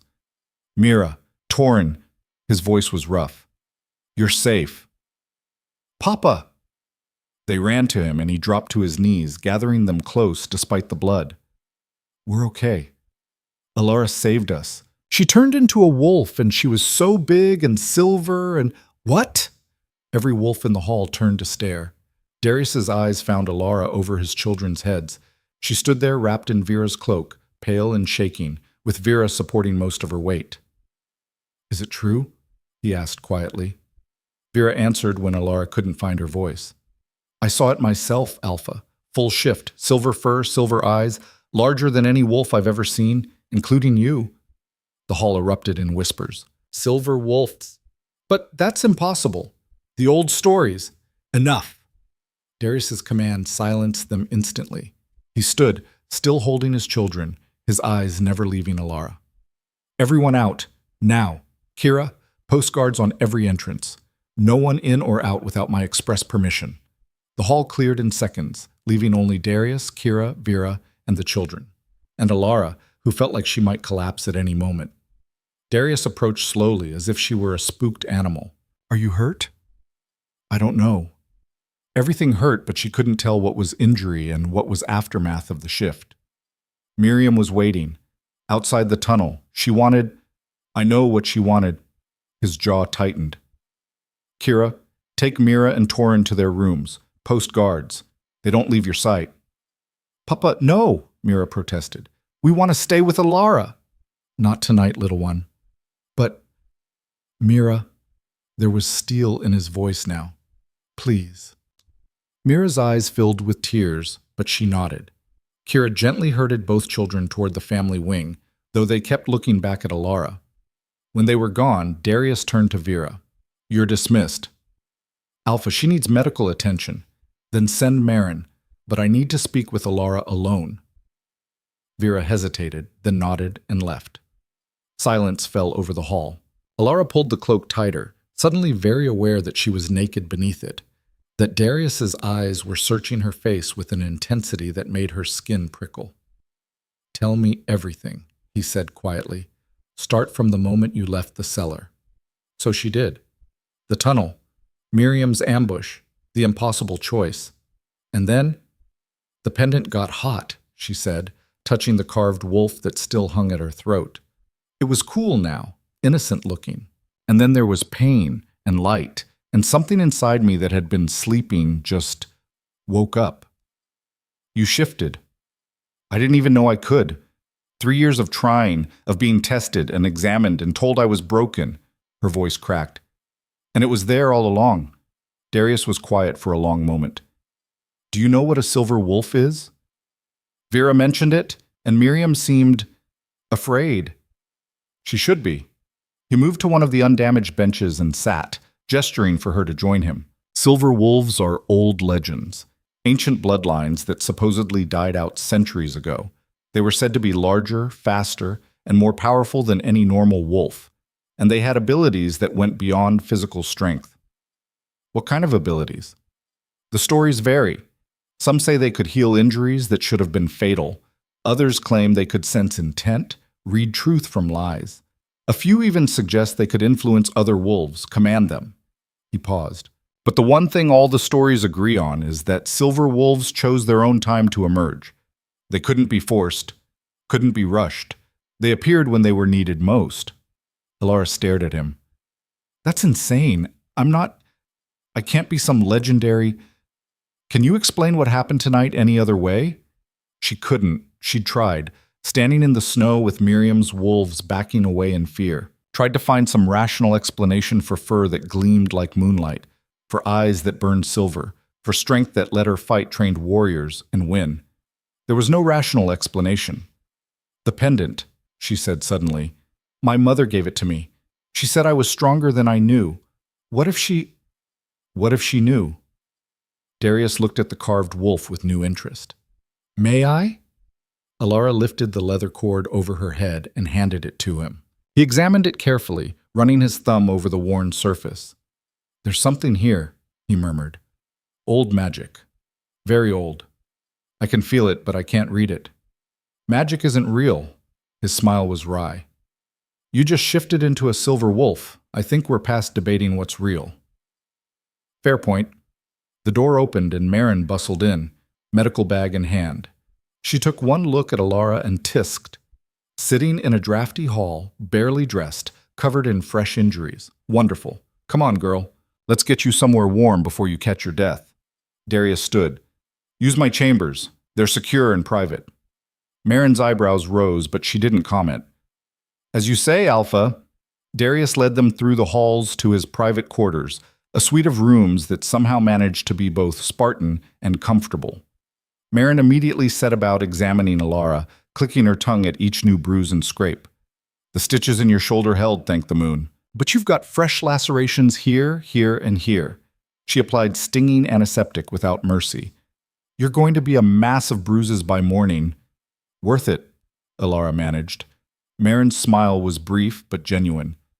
I imagine so. Hold still. While Marin worked, Darius stood at the window, staring out at the valley. His posture was tense, shoulders tight with controlled violence. The attack tonight wasn't random, he said quietly. Miriam's timing was too perfect. She knew exactly when and where to strike. She had help, Alara said. Inside help. Someone who told her about the tunnel. That's what concerns me. He turned. Iron Peak doesn't have traitors. We root them out quickly and decisively, but tonight proved I was wrong. Or it proves Miriam's more dangerous than anyone realized, Marin offered, binding a cut on Alara's arm. That woman's been playing political games since before you were born, Alpha. She has connections everywhere. Then we need to cut those connections. His eyes blazed gold. Starting with finding out who in this pack sold us out. A knock at the door interrupted them. Kira entered without waiting for permission, her face grim. Alpha, we have a situation. Garrick is at the border with 50 wolves. He's demanding an audience. Darius's laugh was cold. Of course he is.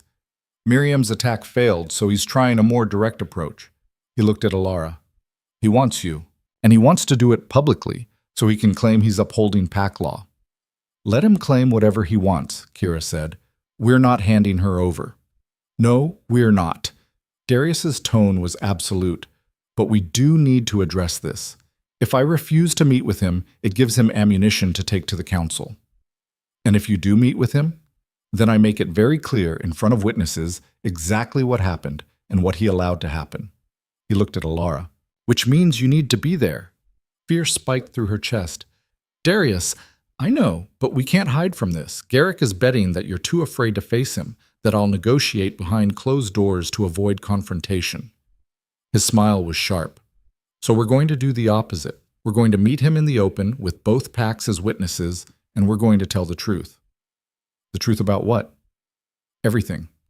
The kidnapping, the abuse, the fact that you risked your life to save children who weren't yours while every ranked wolf in Blackridge turned a blind eye. He paused. And the fact that you're a silver wolf. Alara's breath caught. You want to tell them that? I want everyone to know that, because once it's public knowledge, Garrett can't touch you without starting a war he can't win. And Miriam, his eyes gleamed. Miriam's already seen what you can do. She'll spread the word whether we want her to or not. Better to control the narrative. All done, Marin announced, packing her supplies. Rest, fluids, and try not to shift again for at least a few days. Your body needs time to adjust. Thank you, Marin. The healer left, and Alara found herself alone with Darius and Kira. When? Alara asked. Dawn, Darius said. Garrick won't wait longer than that, and neither will I. I need to prepare. You need to sleep. His tone left no room for argument. You've been through trauma most wolves wouldn't survive. You're exhausted, injured, and you just shifted for the first time. Sleep. I'll wake you before we leave. I'm not leaving you alone, Kira added, moving to the door. I'll be right outside. Anyone who wants to reach you goes through me. She left, and Alara was alone with Darius. You should go too, she said quietly. You have a pack to manage, preparations to make. They can wait. He moved to a chair near the fire and sat, settling in as if he had all the time in the world. I'm not leaving you alone tonight. Why? Because you're pack now, and pack doesn't abandon each other. His eyes met hers. Besides, after what you did tonight, saving my children again, facing down Miriam's wolves despite being outnumbered, I think I owe you at least one night of protection in return. Alara wanted to argue, wanted to insist she'd be fine alone, but the truth was she didn't want to be alone. Not tonight, not after everything that had changed. She climbed into Darius's bed, huge, comfortable, smelling of pine and safety, and pulled the furs up to her chin. Darius? Yes? Thank you for believing me, for protecting me, for everything. He was quiet for a long moment. You saved my children's lives twice now. You've shown more courage than wolves with twice your experience, and you've proven that strength has nothing to do with when your wolf appears. His voice softened. You don't need to thank me, Alara. You've already earned your place here 100 times over. Warmth bloomed in her chest. Still, thank you. Sleep now. Tomorrow's going to be a long day. She closed her eyes, letting exhaustion drag her down. The last thing she felt before sleep claimed her was the weight of his gaze, steady and protective. For the first time in her life, Alara fell asleep, feeling completely safe. Dawn broke cold and clear over Iron Peak territory. Alara woke to find Darius gone and clean clothes laid out beside the bed. Leather pants, a thick tunic, boots that actually fit. Someone had even included a leather cord to tie back her hair. She dressed quickly, ignoring the protest of bruised muscles and fresh injuries. Her shoulder ached but held.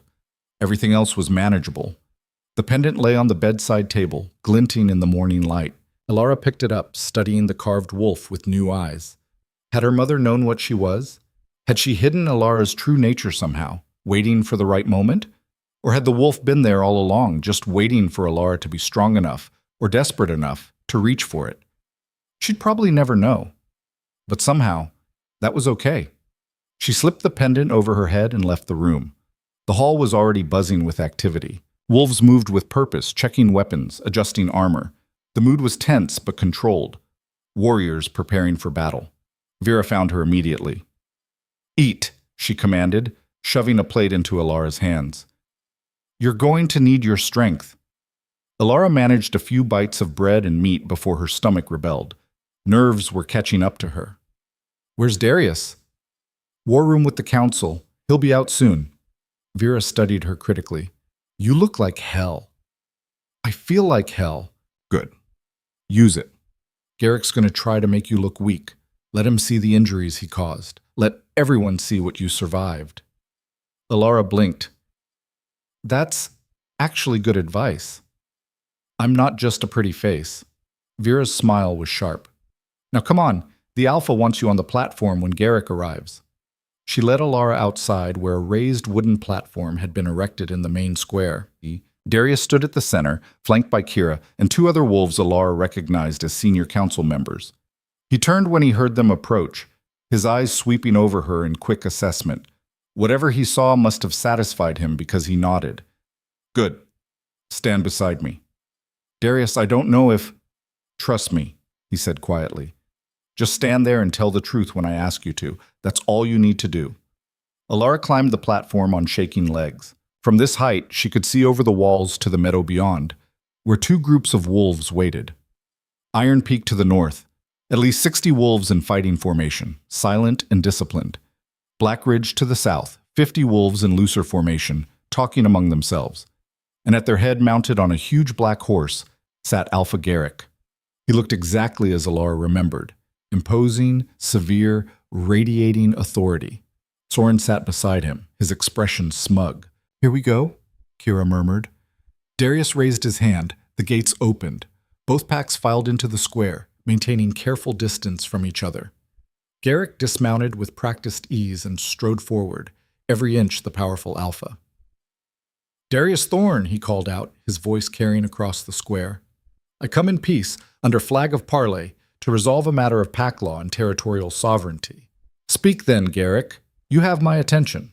3 weeks ago, a member of my pack, a wolfless servant named Alara Vance, committed crimes against Black Ridge.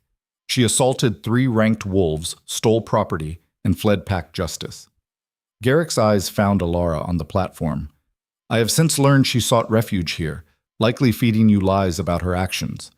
I've come to respectfully request her return so she can face the consequences of her crimes. Murmurs rippled through both packs. Interesting, Darius said mildly. What property did she steal? That's internal pack business. Humor me. Garrick's jaw tightened. Valuable items from my personal stores. Valuable items? Darius's tone was flat. Not children, then. The murmurs grew louder. I don't know what she told you. She told me she found my son and daughter chained in your basement, being beaten and starved as political leverage. Darius's voice dropped to something dangerous. She told me that when she tried to help them, your enforcers attacked her. She told me she fought her way out with nothing but a fire poker and desperation, then protected my children with her life when she had no wolf to defend them. Garrick's face flushed. That's a fabrication. Is it? Darius gestured, and the crowd parted. Mira and Torin stepped forward, flanked by guards. Tell them, Darius said gently. Tell everyone what happened. Mira's small voice carried in the sudden silence. The bad men took us from the forest. They hurt us, kept us in the dark. Tears streamed down her face. They said Papa would come, but he didn't. We were so scared. Then Alara came, Torin added, his voice stronger. She fought the bad men, even though she didn't have claws. She saved us. Children can be confused, Garrick started. My children are not confused. Ice dripped from every word. And they're not liars, unlike you. You dare accuse me. I dare quite a lot. Darius descended from the platform, moving with lethal grace. You allowed my children to be used as pawns. Whether you orchestrated it or simply turned a blind eye doesn't matter. Either way, you failed your duty as Alpha. This is outrageous. I had no knowledge.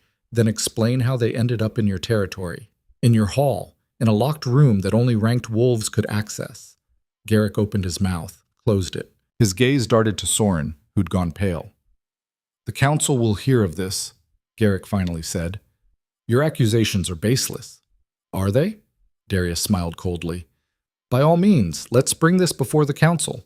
I'd love to hear you explain under formal inquiry how you managed to not notice 2 kidnapped Alpha heirs being held in your own basement. The color drained from Garrick's face. Around him, his wolves were exchanging glances, muttering among themselves. The certainty that had carried him into this confrontation was crumbling. As for Alara, Darius continued, turning to look up at the platform, she is under my protection. She is packed now. And anyone who wants to take her will have to go through me. You can't just... I can do whatever I want. She saved my children. That creates a debt I will honor. He paused. But there's more you should know, Garrick. The girl you discarded as worthless, the one you branded broken and defective? Darius looked at Alara and nodded. She understood what he was asking. One last act of trust. Alara stepped to the edge of the platform. Every eye in the square locked on her, and she let the shift take her. This time she knew the pathway, knew how to surrender to it instead of fighting. The transformation was faster, smoother, still painful but manageable. Fur rippled across her skin. Bones reformed.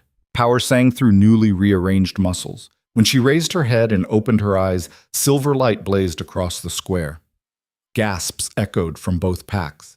Several Blackridge wolves took involuntary steps backward. Alara stood on the platform in her wolf form, larger than any wolf present, her fur gleaming like moonlight made solid. "A silver wolf," someone whispered. "It's not possible. The old bloodlines." Garrick stared up at her, his face a mask of shock, and was that fear? "Still think she's worthless?" Darius asked softly. "Still think she's broken?" No answer came. Alara shifted back, the transformation leaving her breathless but steady. Someone had anticipated this. A cloak waited on the platform, and Kira draped it over her shoulders without a word. "This audience is over," Darius announced. "Alara Vance's pack. She will not be handed over, traded, or negotiated away. If you have a problem with that, Garrick, you know where to find me." Garrick's mouth worked, but no sound came out. Finally, he managed, "The council will hear the whole truth about the kidnapping, about your negligence, about the fact that you tried to use false charges to reclaim someone who exposed your failures." Darius's smile was all teeth. "Good luck with that." He turned his back, the ultimate dismissal. For a moment, Alara thought Garrick might actually attack. His wolf pressed close to the surface, his eyes flashing gold with barely controlled rage. But he wasn't that stupid. Not here, not outnumbered and outmaneuvered. "This isn't finished," he said quietly. "Yes," Darius replied without turning around. "It is. Leave my territory, Garrick, and don't come back." Blackridge retreated, not quite running, but close. Garrick was the last to leave, his eyes burning with impotent fury. When they were gone, silence fell over the square. Then someone started cheering. It started with the younger wolves and spread like wildfire. Within seconds, the entire square erupted in celebration, howls rising to the morning sky, voices raised in triumph. Alara stood frozen on the platform, overwhelmed. Darius climbed back up and stood beside her. "You did well." "I was terrified." "I know. You were terrified and you did it anyway. That's what courage is." Mira and Torin broke through the crowd and launched themselves at Alara. She caught them, holding tight as they babbled excitement and pride. "You were amazing. So big and silver, and did you see their faces?" Alara laughed despite herself, despite the exhaustion and pain and lingering fear. "I saw." Darius gently extracted his children. "Let her breathe, you two. She's had a long morning." "Can she stay forever now?" Mira asked. "Please." "That's up to Alara," Darius said, but his eyes were on her, warm and questioning. Alara looked around the square, at wolves who were cheering for her instead of mocking her, at children who saw strength instead of weakness, at an alpha who'd stood beside her instead of abandoning her, at a place that felt more like home than anywhere she'd ever been. "Yeah," she said softly. "I think I can stay." Mira's whoop of joy was echoed by Torin's, and suddenly Alara was wrapped in small arms and unconditional acceptance. Over their heads, her eyes met Darius's. He smiled, a real smile, warm and genuine and full of something that made her chest tighten. "Welcome home, Alara Vance," he said quietly, and for the first time in her life, the words felt true. The celebration lasted well into the afternoon, but Alara slipped away before the sun reached its peak. She needed air, space, time to process everything that had changed in the span of a single morning. She found herself on the eastern ridge overlooking the valley, the same spot where she'd first seen Iron Peak 3 weeks ago. It felt like a lifetime had passed since then. The terrified, wounded girl who'd arrived here barely clinging to consciousness seemed like a stranger now. "Thought I'd find you here." Alara turned to find Darius approaching, 2 cups in hand. He offered her one. hot tea that smelled of honey and pine. "You disappeared," he said, settling onto a flat rock beside her. "Mira's convinced you've left already." "I just needed a moment." Alara wrapped her hands around the warm cup. "Everything's moving so fast. A month ago, I was invisible. Now I'm—" She gestured helplessly. "I don't even know what I am anymore." "Your pack," Darius said simply. "Everything else is just details." "Details like being a silver wolf? Details like every pack in the Northern Territories probably hearing about this within a week?" "Yes." He took a sip of his tea. "Those details." They sat in comfortable silence, watching the valley below. Smoke rose from chimneys, wolves moved between buildings, children played in the snow, life continuing, steady and sure. "What happens now?" Alara asked quietly. "Garrick won't let this go, and Miriam—" "Miriam's the bigger problem," Darius agreed. "She wanted you for a reason. Whatever game she's playing, finding out you're a silver wolf just made you more valuable, not less. So I'm still in danger. We're all in danger. That's the nature of pack life." He looked at her. "But you're not facing it alone anymore. That's the difference." Alara wanted to believe that, but fear had lived in her bones for so long it was hard to let it go. "I don't know how to do this," she admitted. "How to be this person everyone thinks I am. I'm still just—" "Stop." His voice was firm but not unkind. "You're not just anything. You survived 3 years of cruelty without breaking. You risked your life for children you didn't know. You fought trained warriors without a wolf and won. And when your wolf finally came, you used that power to protect instead of seeking revenge." He turned to face her fully. "That's not just anything, Alara. That's everything." Heat climbed her cheeks. "I was terrified the whole time. Being brave doesn't mean not being scared. It means being scared and doing it anyway." He paused. "You taught me that, actually." "I taught you? But—" She laughed despite herself. "You're the legendary warlord. What could I possibly teach you? That strength isn't always about power. That sometimes the bravest thing you can do is stay soft in a world that wants to make you hard." His eyes held hers. "My children feel safe with you because you chose compassion when everyone else chose cruelty. That matters, more than any title or rank or legendary bloodline." Something warm unfurled in Alara's chest, chasing away the lingering cold of years spent invisible.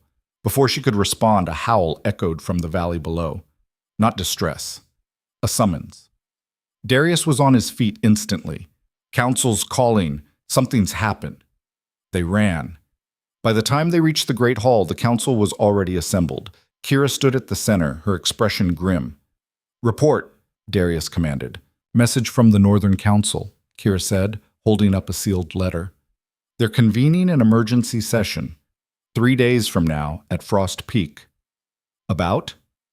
"You, Alara, and formal charges brought by both Blackridge and Crescent packs." The room erupted. "What charges?" "Miriam doesn't have standing tis. This is political theater." "Quiet!" Darius's voice cut through the chaos.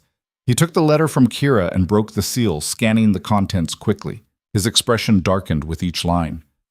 "Garrick is charging Alara with assault, theft, and fleeing pack justice," he said flatly. "Miriam is charging Iron Peak with harboring a dangerous rogue and destabilizing territorial peace." He looked up. "And they're both petitioning the council to strip Iron Peak of our current territory holdings unless we comply with their demands." Dead silence. "They can't do that," Vera said finally.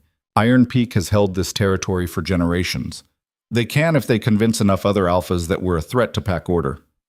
Darius set the letter down. "This was always the play. Garrick and Miriam working together to corner us politically." "So what do we do?" Kira asked. "We go to Frost Peak. We present our case, and we force the council to hear the truth." He looked around the room. "All of it. The kidnapping, the abuse, everything. They'll say Alara's biased," one of the council members pointed out, "that her testimony can't be trusted. Then we bring witnesses. Mira and Torin will testify to what happened. They're children, Alpha. The council will listen to my children, or they'll answer to me personally." His tone left no room for argument. "We're not hiding anymore. We meet this head on. And if the council sides with Garrick and Miriam, Vera asked quietly. Darius's smile was cold. Then we remind them why Iron Peak has held these mountains for so long. The meeting dissolved into planning. Who would travel to Frost Peak, what evidence they'd bring, how to present their case. Alara stood at the edge, trying to process the fact that her choices had led to this. An emergency council session, territorial holdings at stake, 2 packs aligned against them, all because she'd saved 2 children. Hey! Kira appeared at her elbow. Stop spiraling. I can see it on your face. This is my fault. This is Garrick's fault for being a corrupt bastard, and Miriam's fault for being an opportunistic snake. Kira's expression softened fractionally. You just shined a light on it. Don't apologize for that. But the pack is behind you, all of us. She gestured to the room where wolves were already organizing supplies and weapons for the journey. You're one of us now. We protect our own. The words settled something in Alara's chest. One of us. Protected. Novel concepts, even now. That night she lay awake in her room, her actual room now, not borrowed space, and stared at the ceiling. Tomorrow they'd leave for Frost Peak. In 3 days she'd stand before the Northern Council and face the wolves who wanted her destroyed. A knock at the door interrupted her thoughts. Come in. Mira and Torin slipped inside, both in nightclothes, both wide-eyed. We're scared, Mira whispered. Come here. Alara pulled back the furs and the children climbed in, curling against her sides like they had in the forest. What if the council takes you away? Torin asked. They won't. But what if they do? Alara wrapped her arms around them both. Then your father will fight for me, and I'll fight for myself. And one way or another, I'll come back to you. Promise? I promise. It was a promise she had no right to make, but looking at their worried faces, she couldn't bring herself to offer anything less. They fell asleep there, the 3 of them tangled together. And when Darius came to check on his children an hour later, he found them and didn't wake them. He simply draped another blanket over all 3 and stood guard at the door until dawn. Frost Peak sat at the northern edge of the territories, a massive fortress carved into the mountainside. It was neutral ground held by no single pack but maintained collectively for council meetings and territorial disputes. The journey took 2 days of hard travel through snow and wind. Darius brought 20 wolves, enough to make a statement, not enough to appear aggressive. Alara rode beside him, hyper-aware of every eye that tracked their progress. Word had spread. She could feel it in the way other travelers gave them wide berth, in the whispers that followed them through mountain passes. The Silver Wolf, the girl who shouldn't exist. They arrived at Frost Peak as the sun set on the 2nd day. The fortress loomed above them, all stone and ice and ancient power, and in the courtyard, waiting with smug expressions, stood Garrick and Miriam. Alpha Darius, Garrick called out, prompt as always. Garrick, Miriam. Darius's tone was glacial. Still working together, I see. How convenient.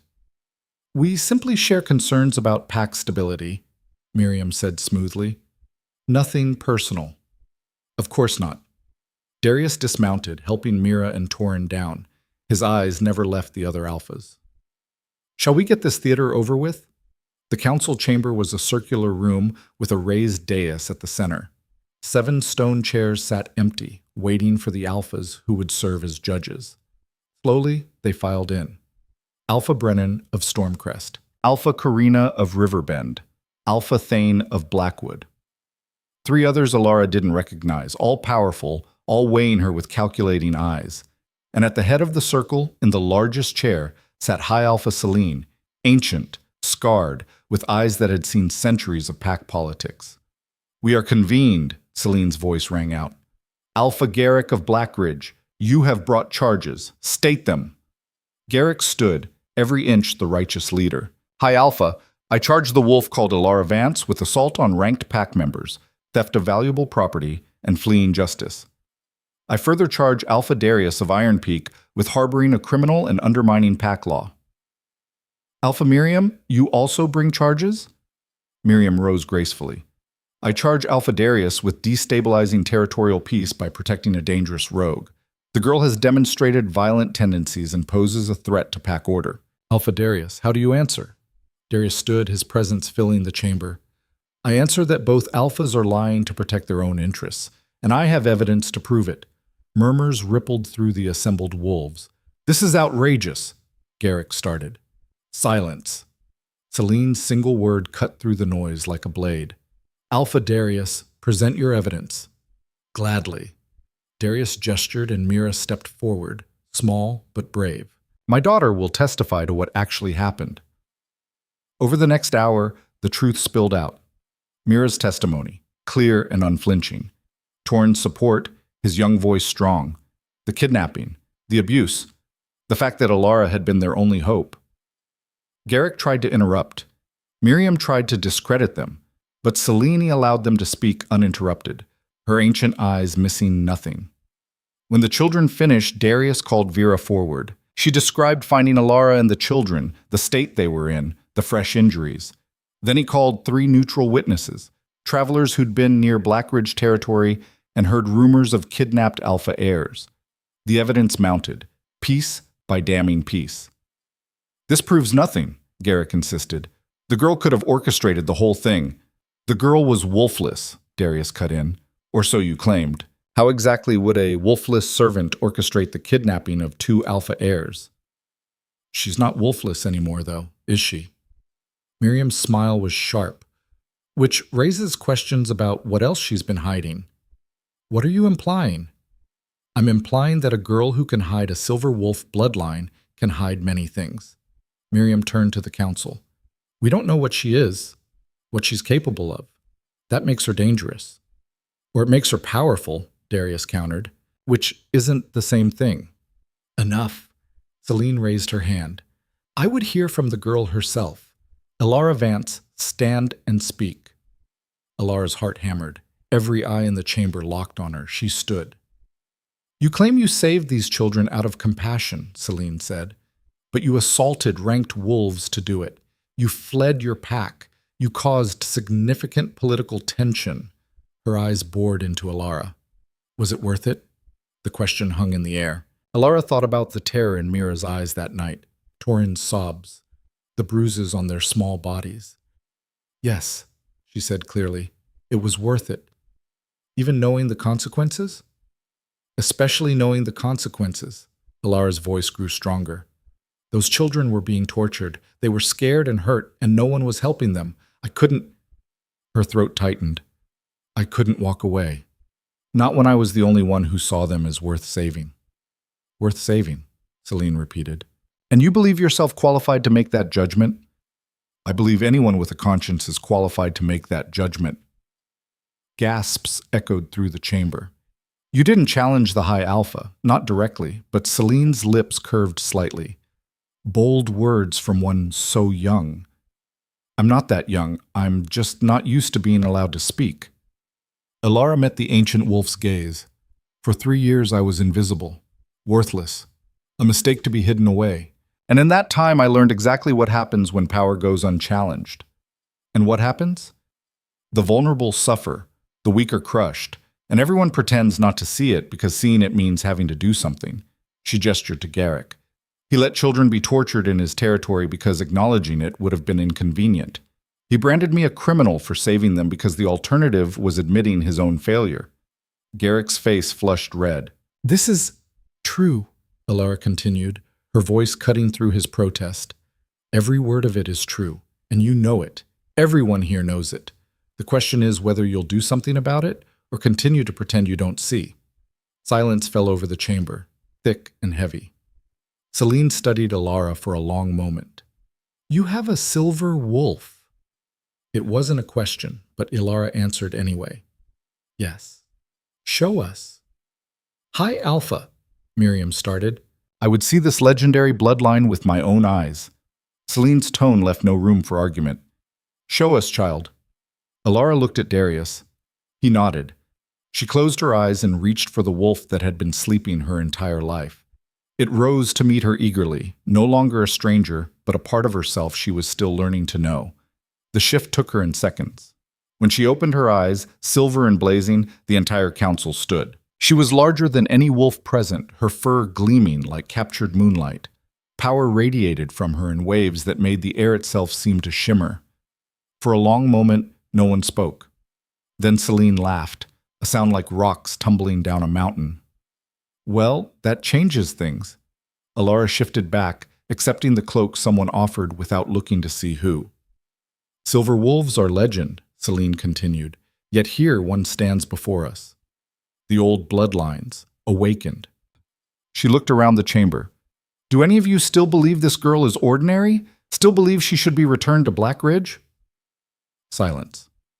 Hi, Alpha, Garrick tried. The charges still stand. The charges are dismissed. Celine's voice cracked like a whip. A silver wolf answers to no Alpha but herself. That is the old law, and it still stands. But pack order pack order, Celine said coldly, is maintained through justice, not through punishing those who expose our failures. Her eyes fixed on Garrick. You allowed my grandchildren through lineage to be tortured in your territory. That is a far graver offense than anything this girl has done. Garrick paled. I had no knowledge. Then you're incompetent, which is worse. She turned to Miriam. And you, attempting to use council politics to claim a silver wolf for yourself, did you think I wouldn't see through that? Miriam's composure cracked. Hi, Alpha. I merely... Save it. Celine stood, and the weight of her presence pressed down on everyone. Here is my judgment. Alara Vance is declared free of all charges. She may choose her pack or choose to be rogue. Either way, she is under council protection. Relief crashed through Alara so hard her knees almost buckled. Furthermore, Celine continued, Alpha Garrick, you are fined 10% of your territory's annual yield for gross negligence. Alpha Miriam, you are barred from bringing cases before this council for 3 years. Consider yourselves fortunate, I'm being lenient. Both Alphas looked like they'd been slapped. This council is adjourned. Celine descended from the dais and approached Alara. Up close, her eyes were kind beneath the severity. You did well, child. Your mother would be proud. Alara's breath caught. You knew my mother? I knew of her bloodline, and I know what it cost her to hide what you were. Celine touched the pendant at Alara's throat. Guard this. And guard yourself. Power attracts those who would use it. Then she was gone, sweeping from the chamber with the other council members in her wake. The room erupted in noise, some celebrating, some protesting, all shocked. Darius appeared at Alara's side. Jesse, you okay? I think so. Her legs were shaking. Did that really just happen? It did. He smiled. You're free, Alara. Completely free. Ymira and Torin crashed into her, nearly knocking her over. You're staying, Mira squealed. You can stay forever now. Forever, Alara repeated, testing the word. It felt strange, wonderful. Garrick stormed past, not even looking at them, but Miriam paused, her eyes locking with Alara's. This isn't over, she said quietly. Whatever you are, whatever you can do, I'll find out. And when you do, Darius cut in, stepping between them, you'll remember that she's under council protection, and mine. Touch her and I'll make you regret every second of your long life. Miriam's smile was cold. We'll see. She left, and the threat hung in the air like smoke. She's going to be a problem, Kira muttered. Let her be a problem. Darius looked at Alara. We'll handle it. Together. Together. The words settled into Alara's chest like a warm coal. They left Frost Peak that night, not wanting to spend another moment in the fortress. The journey home was lighter, faster, filled with laughter instead of tension. When they crested the ridge overlooking Iron Peak Valley 2 days later, Alara felt something shift in her chest. Home. This was home now. The pack greeted them with celebration, a feast that lasted long into the night, music and dancing and joy that Alara had never experienced. She found herself on the edges, as always, watching. But this time, it was choice, not exile. You keep disappearing, Darius said, materializing beside her with 2 cups of something that smelled dangerously strong. Old habits. You don't have to hide anymore. He offered her a cup. Your pack. You're allowed to take up space. Alara took the cup but didn't drink. I don't know how to do that. How to just be, without apologizing for existing. You'll learn. His voice was gentle. "And we'll help you." She looked at him, really looked, at the scars that mapped his history, the strength that came from surviving, the kindness he tried to hide beneath authority. "Why?" she asked. "Why do you care this much?" He was quiet for a long moment. "Because when I look at you, I see someone who chose compassion when the world gave them every reason to choose cruelty. Someone who protected the vulnerable when everyone else looked away." He paused. "That's rare, Alara. And it's worth protecting. I'm not special. You're a silver wolf who saved my children twice, stood up to corrupt alphas, and changed pack law at a council meeting." His smile was wry. "You're definitely special." Heat climbed her cheeks. "Stop." "No." He stepped closer. "You need to hear this. You need to understand what you mean. To my children, to this pack, to me." The last two words hung between them, heavy with implication. Alara's breath caught. "Darius?" "I'm not asking for anything," he said quickly. "I just need you to know. You're not invisible anymore. Not to anyone." Before she could respond, Mira appeared, grabbing her hand. "Alara, come dance!" She let herself be pulled away, looking back once to see Darius watching her with an expression she couldn't quite read. The night blurred into celebration. Alara danced with Mira and Torin, laughed with Vera, accepted congratulations from wolves she was still learning to know by name. And through it all, she felt the pendant warm against her chest. Her mother's last gift, finally understood. You are stronger than you know. Later, when the celebration had wound down and most of the pack had stumbled off to bed, Alara found herself alone in the square.